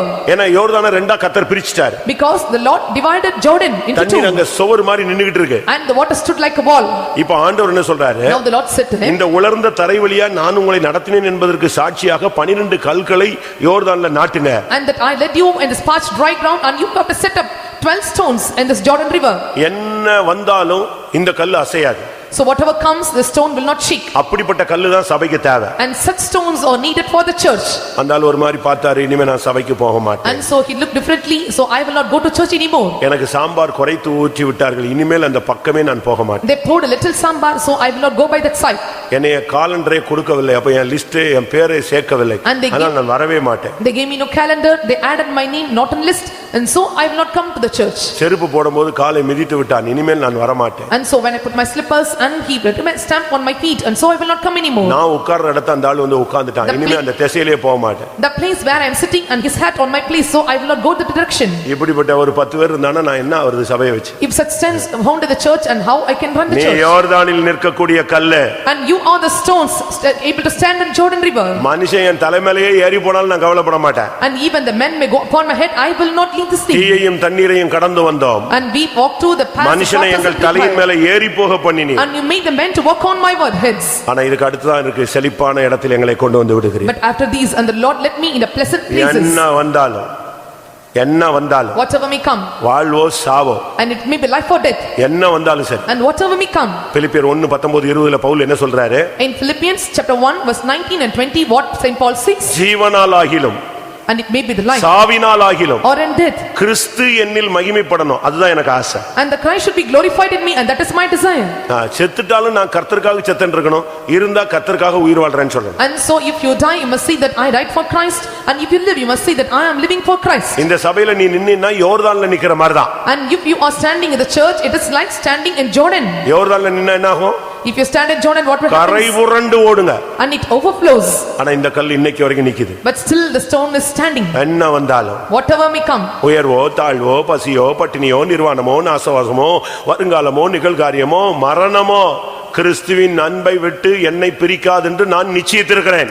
And so whatever it may be, a tribulation or distress or persecution or famine or nakedness or peril or sword, and I believe that nothing can separate me from the love of Christ. லூக்கா 21:5 பார்க்கும் பொழுது, when we look into 21:5 of Luke, இயேசுவினிடத்துல வந்து சொன்னாங்க இந்த தேவாலயத்தை பாருங்க எவ்வளவு விலையேறப்பட்ட கல்லை வச்சு கட்டியிருக்காங்க. And so they said unto Jesus, look unto the temple of God, it what precious stones, and they built it up this temple. இந்த சபையில நீ ஒரு விலையேறப்பட்ட விசுவாசியா மாறணும். And you should become a precious believer in this church. அப்படினா என்ன? What does it mean? பணக்கார விசுவாசியா மாறணும் அப்படினா? It's not like that you must become a rich believer. இல்ல நல்ல காஸ்ட்லி Dress போட்டு வரணும்னா or you must come in a costly garments. விலையேறப்பட்டதுங்கிறது குணத்தை காண்பிக்கிறது. It shows costly character. character மாறணும். Your character should be changed. சாந்தம், meekness, அமைதி, by patience, அன்பு, love. இதுதான் விலையேறப்பட்ட குணங்கள். These are all the precious characters. இத வச்சு தான் உன்னை நீ அலங்கரிக்கணும். And with this you must adorn yourself. மயிரை பின்னி பொன்னாரபரணங்களை அணிகிறதெல்லாம் விட்டுட்டு சாந்தமும் அமைதியிலும் உள்ள ஆவியினாலே உங்களை அலங்கரியுங்கள். And plaiting your hairs and adorning yourself with ornaments, you must leave all these things, but you have to adorn with you with meekness and with lowliness. கல்யாணம் கட்டும்போது கூட நீங்க குணத்தை பாருங்க. Even when you look unto a marriage and you must look their character. பையனுடைய குணத்தை பாருங்க. Look into the character of the man. என்னோட குணத்தை பாருங்க. And look into the character of the girl. ஜாதியை பார்க்கறதை விட்டுரு. Please leave looking into the caste. குடும்பத்தை பார்க்கறதை விட்டுரு. And look into the family. அந்த பிள்ளை எப்படி உருவாக்கப்பட்டிருக்கான், அந்த பையன் எப்படி இருக்கான்னு பாரு. And check on how the girl and born or formed and how the character is. அவன் சண்டே ஸ்கூல் ஊழியம் செய்யறான்னு உடனே கட்டி கொடுத்துறாத. And just looking unto they are doing a Sunday school ministry, please don't make பழைய marriage. விசுவாசியினுடைய பையன் பொண்ணுன்னு உடனே கட்டி கொடுத்துறாத. And looking unto they are the old believers daughter and son, you should not get a marriage. ஒரு மாசம் அவன்ட பழகி பாரு. And just you have a relationship for the 1 month. தமிழ்ல சொல்லுவான் 1000 பொய் சொல்லி ஒரு கல்யாணம் கட்டணும்னு. அதனால கேக்குறவன் அவ்வளவு பொய் சொல்லுவான். In Tamil they used to say by uttering 1000 lies and they can do a marriage. குணத்தை பாரு. That is wrong. அதுதான் முக்கியம். Look into the character. அதுவே தேவனுடைய பார்வையில் விலையேறப்பெற்றது. And that is precious in the sight of the Lord. அப்படிதான் பேதுருல நான் வாசிக்கிறோம். That's what we are reading in Peter. பேதுரு சொல்லுகிறதான அந்த சத்தியம் அதான் அழகான சத்தியம். And that is the beautiful truth said by Peter. 1 பேதுரு 3, 4, 5 நீங்க படிச்சுக்கோங்க. And so we can read in 1 Peter chapter 3 verse 4 and 5. அழியாத அலங்கரிப்பாய் இருக்கிற சாந்தமும் அமைதியிலும் உள்ள ஆவியாகிய இருதயத்தில் மறைந்திருக்கிற குணமே உங்களுக்கு அலங்காரமாய் இருக்க கடவது, அதுவே தேவனுடைய பார்வையில் விலையேறப்பெற்றது. And which is not corruptible, even the ornament of meek and quiet spirit, which is sight a God of great price. அடுத்த வசனம் சொல்லுகிறது கீழ்ப்படிந்து தங்களை அலங்கரித்தார்கள். And next verse says, and by subjecting to the husbands and they adorn themselves. இதுதான் விலையேறப்பெற்ற கல்லினுடைய அடையாளம். And this is a sign for the precious stone. 1 பேதுரு 2 அதிகாரம் 4 வசனத்தை பார்க்கும் பொழுது when we look into 1 Peter chapter 2 verse 4, அங்கே ஜீவனுள்ள கல்லுன்னு சொல்லிருக்கு. and so there it is said that lively stones. ஜீவனுள்ள கற்களாய் நாம் அவரிடத்தில் சேர்ந்திருக்கிறோம். And so we are gathered up with him as a lively stones. அதனால தான் अनेகருக்கு பேரு லிவிங் ஸ்டோன் வைக்கறாங்க. And so and they are nicknamed a living stone. இயேசு ஒரு ஜீவனுள்ள கல்லு. And Jesus is a living stone. இந்த சபையில நீ ஒரு ஜீவனுள்ள கல்லா இருக்கணும். And you must become a lively stone to the church. அது என்ன ஜீவனுள்ள கல்லு, செத்து போன கல்லு? And so what is a living stone and dead stone? இந்த சபையில நீ ஜீவனுள்ள கல்லா இருக்கறேன்னா நீ விசுவாசத்துல நிக்கறேன்னு அர்த்தம். If you are a living stone in the church, you are standing for faith. கிரியை இல்லாத விசுவாசம் செத்தது. And the faith without works is dead. நீ உனக்கு ஜீவன் இருக்கா இல்லையாங்கிறதுக்கு 3 அனுபவம் சொல்றேன். And I tell you 3 experience whether you have life or not. ஒன்று கிரியை இல்லாத விசுவாசம். One is the faith without works. அது நீ ஜீவன் இல்லாதவன் அர்த்தம். It shows that you are without life. இரண்டாவது சுகபோகமாய் வாழ்கிறவள் உயிரோடு செத்தவன். And secondly, and she that live with pleasures is deadly alive. இந்த சபையில வந்துட்டு சுகபோக வாழ்வுக்கு நீ இடம் கொடுத்து எளிமை தியாகம் இதெல்லாம் நீ இடம் கொடுக்காம எல்லாத்தையும் நல்ல சம்பரமாக வாழ்ந்துகிட்டு இருந்தீனா நீ இந்த சபையில ஒரு செத்து போன ஒரு கல்லு. When you give room for the pleasures of life and shamsious life in this life and leading in this church, then you are the life without death. மூன்றாவது வெளிப்படுத்தல் 3 அதிகாரம் 1 வசனத்தை பார்க்கும் பொழுது Thirdly, when we look into Revelation chapter 3 verse 1, உன் கிரியைகளை நான் அறிந்திருக்கிறேன். I know your works. நீ உயிருள்ளவன் என்று பெயர் பெற்றும் செத்தவனாய் இருக்கிறாய். And so thou art named livest out dead. நீ விழித்துக் கொண்டு சாகிறதுக்கு ஏதுவாகவே ஸ்திரப்படுத்து. Be watchful and strengthen the things that remain. உன் கிரியைகள் தேவனுக்கு முன்பாக நிறைவுள்ளவைகளாக இல்லை என்று அடுத்த வசனம் சொல்லுகிறார். The next verse says, I have not found thy works perfect before God. இந்த சபையில நீ ஆக்டிவா இருக்கணும். You must be active member in this church. ஒரு ஊழியம், A ministry, ஒரு வேலை, a job, ஒரு கூட்டம், a work or ஒரு meeting, ஜெபம், or prayer. நீ வந்து நிக்கணும். You must come and stand. ஞாயிற்றுக்கிழமை மட்டும் இல்ல, இல்லாட்டா அமாவாசைக்கு போவாங்க, ஒருத்தர் கிறிஸ்துமஸ்க்கு போவாங்க, நியூ இயருக்கு போவான். அதே மாதிரி நீ கோயிலுக்கு வரக்கூடாது. And not occasionally coming on Sunday or no Monday or coming to the Christmas or New Year. நீ ஒரு ஜீவனுள்ள கல்லு. And you are a lively stone. இந்த சபையில ஒரு ஆக்டிவ் மெம்பரா இருக்கணும் நீ. And you must be the active member in the church. ஒரு சிலருக்கு கை வேலை செய்யாது, கால் வேலை செய்யாது. அது மாதிரி இந்த சபையில நீ வேலை செய்ய முடியாத ஒரு அவயவமாக இருக்க கூடாது. And for some the legs or hands will not function and you should not be inactive in the church. கடைசியாக Finally, உன்னை ஒரு பெரிய கல்லாக கர்த்தர் மாற்றுகிறார். the Lord changed you as a great stone. எதுக்காக? For what? விக்கிரகத்தோடு மோதும்படியாக. To dash against the idols. சிலையோடு மோதும்படியாக. To dash against the images. தானியேல் 2 அதிகாரம் Daniel chapter 2 34 35 வசனங்கள்ல பார்க்கும் பொழுது 34 and 35th verse. ஒரு பெரிய சிலை நின்றது. And there was a great idol. அந்த சிலையினுடைய தலை பொன்னாக பசும் பொன்னாக இருந்தது. And so it was made out of the gold. அதற்கு அடுத்து வெள்ளியாக மாறினது. And next it becomes silver. அதற்கு அடுத்து வெண்கலமாக And மாறினது. next it become bronze. அதற்கு அடுத்து இரும்பாக மாறுகிறது. And next it become iron. அதற்கு அடுத்து களிமண்ணும் இரும்பும் சேர்ந்ததாக நின்றது. And next it become the iron mixed with clay. அந்த சிலையை பார்த்து கொண்டே இருக்கும் பொழுது And so when they looked unto the ஒரு idol, பெரிய கைகளால் பெயர்க்கப்படாத கல் ஒன்னு புறப்பட்டு wandது. and so one the stone came not able to come hands அந்த became. கல்லோ அந்த சிலையின் பாதத்திலே மோதினது. And so the stone dashed upon its foot. அந்த சிலை நொறுங்கி விழுந்து பதரை போல ஆகி காற்றிலே பறந்து போயிற்று. And so the idol which was broken down and was went into the ashes and went carried out. அந்த கல்லோ ஒன்றோல் நிலைத்திருந்தது. And so the stone remained இந்த வருஷத்துல அந்த கல்லு தான் இயேசுவின் வருகையை காண்பிக்கிறது. That stone shows the coming of Jesus. இயேசுதான் அந்த கல்லு. And Jesus is the stone. இப்பொழுது உள்ள ராஜ்யங்களை உடைத்து பதறாக்க முடியாத ஒரு வரப்போகிறார். And he's going to come and to king because as a chef. உன்னை அப்படி ஒரு கல்லாக மாற்ற விரும்புகிறார். And he decided to change you as a stone. இயேசு வர்றாருங்கிறதுக்கு நீ ஒரு சாட்சி. And you are a witness for the Jesus coming. இயேசு வர்றாருங்கிறதுக்கு உன்னுடைய ஆயத்த ஜீவியம் ஒரு சாட்சி. And your ready life is the testimony for Jesus. இயேசு வர்றாருங்கிறதுக்கு உன்னுடைய ஜெபம் ஒரு சாட்சியா இருக்கணும். And your prayer should be a testimony for Jesus comes. எந்த விக்கிரகத்தை கண்டு நீ பயப்படாத. And you should not fear for any others. எந்த பிசாசை கண்டு பயப்படாத. And you don't want to fear for any உலகத்தில் others. இருக்கிறவனில் உனக்குள் இருக்கிறவர் பெரியவர். And he that is greater in you is greater than the dead in the world. எல்லாரும் கண்களை மூடுவோம். Let us all close our eyes. நான் இப்பொழுது வேத வசனத்தின் அடிப்படையில் பலதரப்பட்ட கற்களை உங்களுக்கு முன்பாக வைத்தேன். Depending upon the word of God, I kept before you or placed before you நீ many இந்த stones. சபையினுடைய விசுவாசியா ஊழியனா இருந்தால் இந்த நான் சொன்ன இந்த 12 கல்லுல ஏதாவது ஒரு கல்லாக நீ இருப்பாய். And if you are a believer or a servant of God and the stones which I tell you on 12 stones, among these 12 stones and you may be one among that. நான் 12 கற்களை இப்பொழுது உங்களுக்கு முன்பாக வைத்திருக்கிறேன். And I place before you 12 stones. இந்த 12ல ஏதாவது ஒரு கல்லாக தான் கர்த்தர் உன்னையும் உன் பிள்ளையும் இந்த சபையில வச்சிருப்பார். And the Lord have picked you or placed you as one among the stones in the temple. எல்லாரும் கண்களை மூடுவோம். Let us all close our eyes. முழங்கால் படியிடுவோம். Let us all bend our knees. ஓ நீ ஒரு கல். You are a stone. பேதுருவே நீ பேதுருவாய் இருக்கிறாய். And thou art Peter. உன்மேல் என் சபையை கட்டுவேன். I will build my church upon you. இந்த வருஷத்துல பாதாளத்தின் வாசல்கள் உன்னை மேற்கொள்ள கூடாது. In this year the gates of hell shall not prevail over you. எல்லாரும் கண்களை மூடுவோமாக. Let us all close our eyes. ஆமென். கர்த்தர் உன்னை சபையை கட்டும்படியான ஒரு கல்லாய் வைத்திருக்கிறார். And the Lord changed you as a stone, built up the church. இந்த வருஷத்துல நீ கர்த்தருக்காக என்ன செய்ய போகிறாய்? And what you are going to do for the sake of the Lord in this year? இது முடிவெடுக்க வேண்டிய நேரம். This time to take decision. இது சரியான முடிவெடுக்க வேண்டிய ஒரு நேரம். And this is time to take a determination. இனிமேல் நீ செயல்பட வேண்டிய ஒரு நேரம். And this is time to function in your. எத்தனை பேர் சபையை கட்ட போகிறீர்கள்? How many are going to build up the church? பக்தி விருத்தி அடைந்து And to be edified. சமாதானம் And to get peace. பரிசுத்த ஆவியின் ஆறுதல். And comfort in the Holy கர்த்தருக்கு Ghost. பயப்படுகிற பயம். And fearing God. இவைகளினால கர்த்தருக்கு ஊழியம் செய்ய எத்தனை பேர் விரும்புகிறீர்கள்? How many desire to do the ministry with all these? முழங்கால் போடுங்கன்னா போட்டுறணும், அப்படியே தடவிக்கிட்டே இருக்க கூடாது. ஆமென். ஒரு 5 நிமிஷம் தான் கர்த்தருடைய வல்லமை உன் மேல இறங்கும். 5 minutes the power of God will descend on you. அன்றைக்கு அந்த கல்லின் மேல அவன் எண்ணெயை ஊற்றினான். And he poured oil upon the stone. நீ இன்னைக்கு ஒரு கல்லா இருந்தா இந்த கூட்டம் முடியறதுக்குள்ள கர்த்தர் உன் மேல எண்ணெயை ஊற்றுவார். If you are a stone, the Lord will pour oil upon you. கர்த்தர் உன் மூலமாய் சபையை கட்ட போகிறார். And the Lord is going to build the church through you. நான் ஒரு கேள்வி கேட்கிறேன். I ask you a question. இந்த வருஷத்துல என்ன ஊழியம் செய்ய போகிறாய்? In this year what ministry are you going to do? நீ செஞ்சிட்டு இருக்கிற ஊழியம் எல்லாம் பாவம் அல்ல. And the ministry which you are doing, it's not a sin. அது இருக்கட்டும். Let it be. அதுக்கு பிரதிபலன் தருவார். And the Lord will give you reward. இன்னும் உனக்கு டைம் இருக்கு. There is time at more. அந்த மீதியான நேரத்துல கர்த்தருக்காக என்ன செய்ய போகிறாய்? And so in the remaining time what you are going to do for the Lord? உன்னை கொண்டு நான் சபையை கட்டுவேன். I will build up the church through you. உன் மேல் சபையை கட்டுவேன். I will build up the church upon you. பாதாளத்தின் வாசல்கள் பயப்படாதே, உன்னை மேற்கொள்ளாதே. The gates of the well shall not fear you over you and prevail against it. இந்த வருஷத்தில் உன் ஜெப வாழ்க்கையை புதுப்பிக்க விரும்புகிறார். In this year the Lord want to renew your prayer life. உன்னுடைய துதி வாயில வைக்க போகிறார். And the Lord is going to keep praises on your mouth. இந்த வருஷம் உனக்கு தரிசனம் தர போகிறார். The Lord is going to give you visions. நீ தேவனுடைய வீடாய் அந்த கல்லாய் மாறுவாயாக. And you shall become the house of God and a stone of God.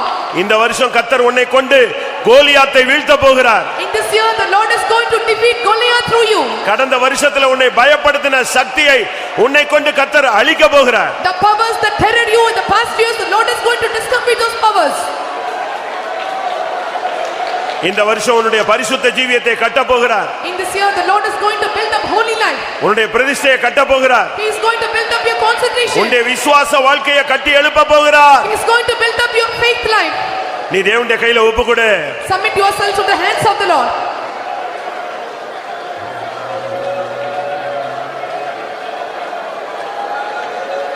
இந்த வருஷத்துல கர்த்தர் உன்னை அஸ்திபார கல்லாய் மாற்ற போகிறார். In this year the Lord is going to change you as a foundation stone.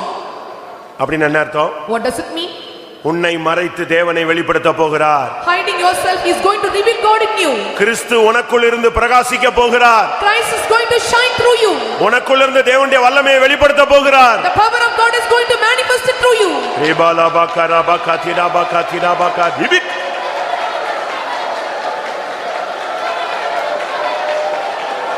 ஆமென். இந்த வருஷத்துல உன்னை சீர்படுத்த போகிறார். In this year he is going to set right you. உன்னை சரிப்படுத்த போகிறார். He is going to settle you. உன்னை ஒரு பலிபீடமாய் மாற்ற போகிறார். He is going to change you as altar. உன்மேல் பண்ணப்படுகிற எல்லா காரியங்களும் அங்கீகரிக்கப்பட போகிறது. And all the things is going to place upon you will be acknowledged and recognized. இந்த வருஷத்துல உன் குடும்பத்தை கட்டி எழுப்ப போகிறார். The Lord is going to build up your family. இந்த வருஷத்துல கர்த்தர் தேவ சித்தத்தை உனக்கு வெளிப்படுத்துவார். The Lord will manifest the will of God in this year. என்ன வந்தாலும் உன்னை நிலைநிறுத்துவார். And whatever comes, and he will make you to stand firm. நீ யோர்தானில் உள்ள கல்லாய் மாறுவாயாக. And thou shalt become a stone in the Jordan river. ஆமென். ஜீவனுள்ள கற்களாய் அவரில் சேர்த்து கட்டிட சீயோன் நகரில். ஜீவனுள்ள கற்களாய் அவரில் சேர்த்து கட்டிட சீயோன் நகரில். அனுக்கிரகித்தார் ஆவியாலே அபிஷேகித்தார் ஆனந்தம். अनुग्रहीता आवियादि अभिषेकिता आनंदम. ஜீவனுள்ள கற்களாய் அவரில் சேர்த்து கட்டிட சீயோன் நகரில்.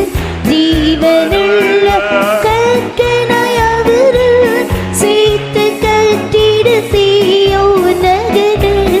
அனுக்கிரகிதா ஆவியாலே அபிஷேகிதா ஆனந்தம். அனுக்கிரகிதா ஆவியாலே அபிஷேகிதா ஆனந்தம். ஜீவனுள்ள கற்களாய் அவரில் சேர்த்து கட்டிட சீயோன் நகரில். ஜீவனுள்ள கற்களாய் அவரில் சேர்த்து கட்டிட சீயோன் நகரில். अनुग्रहीता आवियाले अभिषेकिता आनंदम. अनुग्रहीता आवियाले अभिषेकिता आनंदम. अनुग्रहीता आवियाले अभिषेकिता आनंदम. अनुग्रहीता आवियाले अभिषेकिता आनंदम. अनुग्रहीता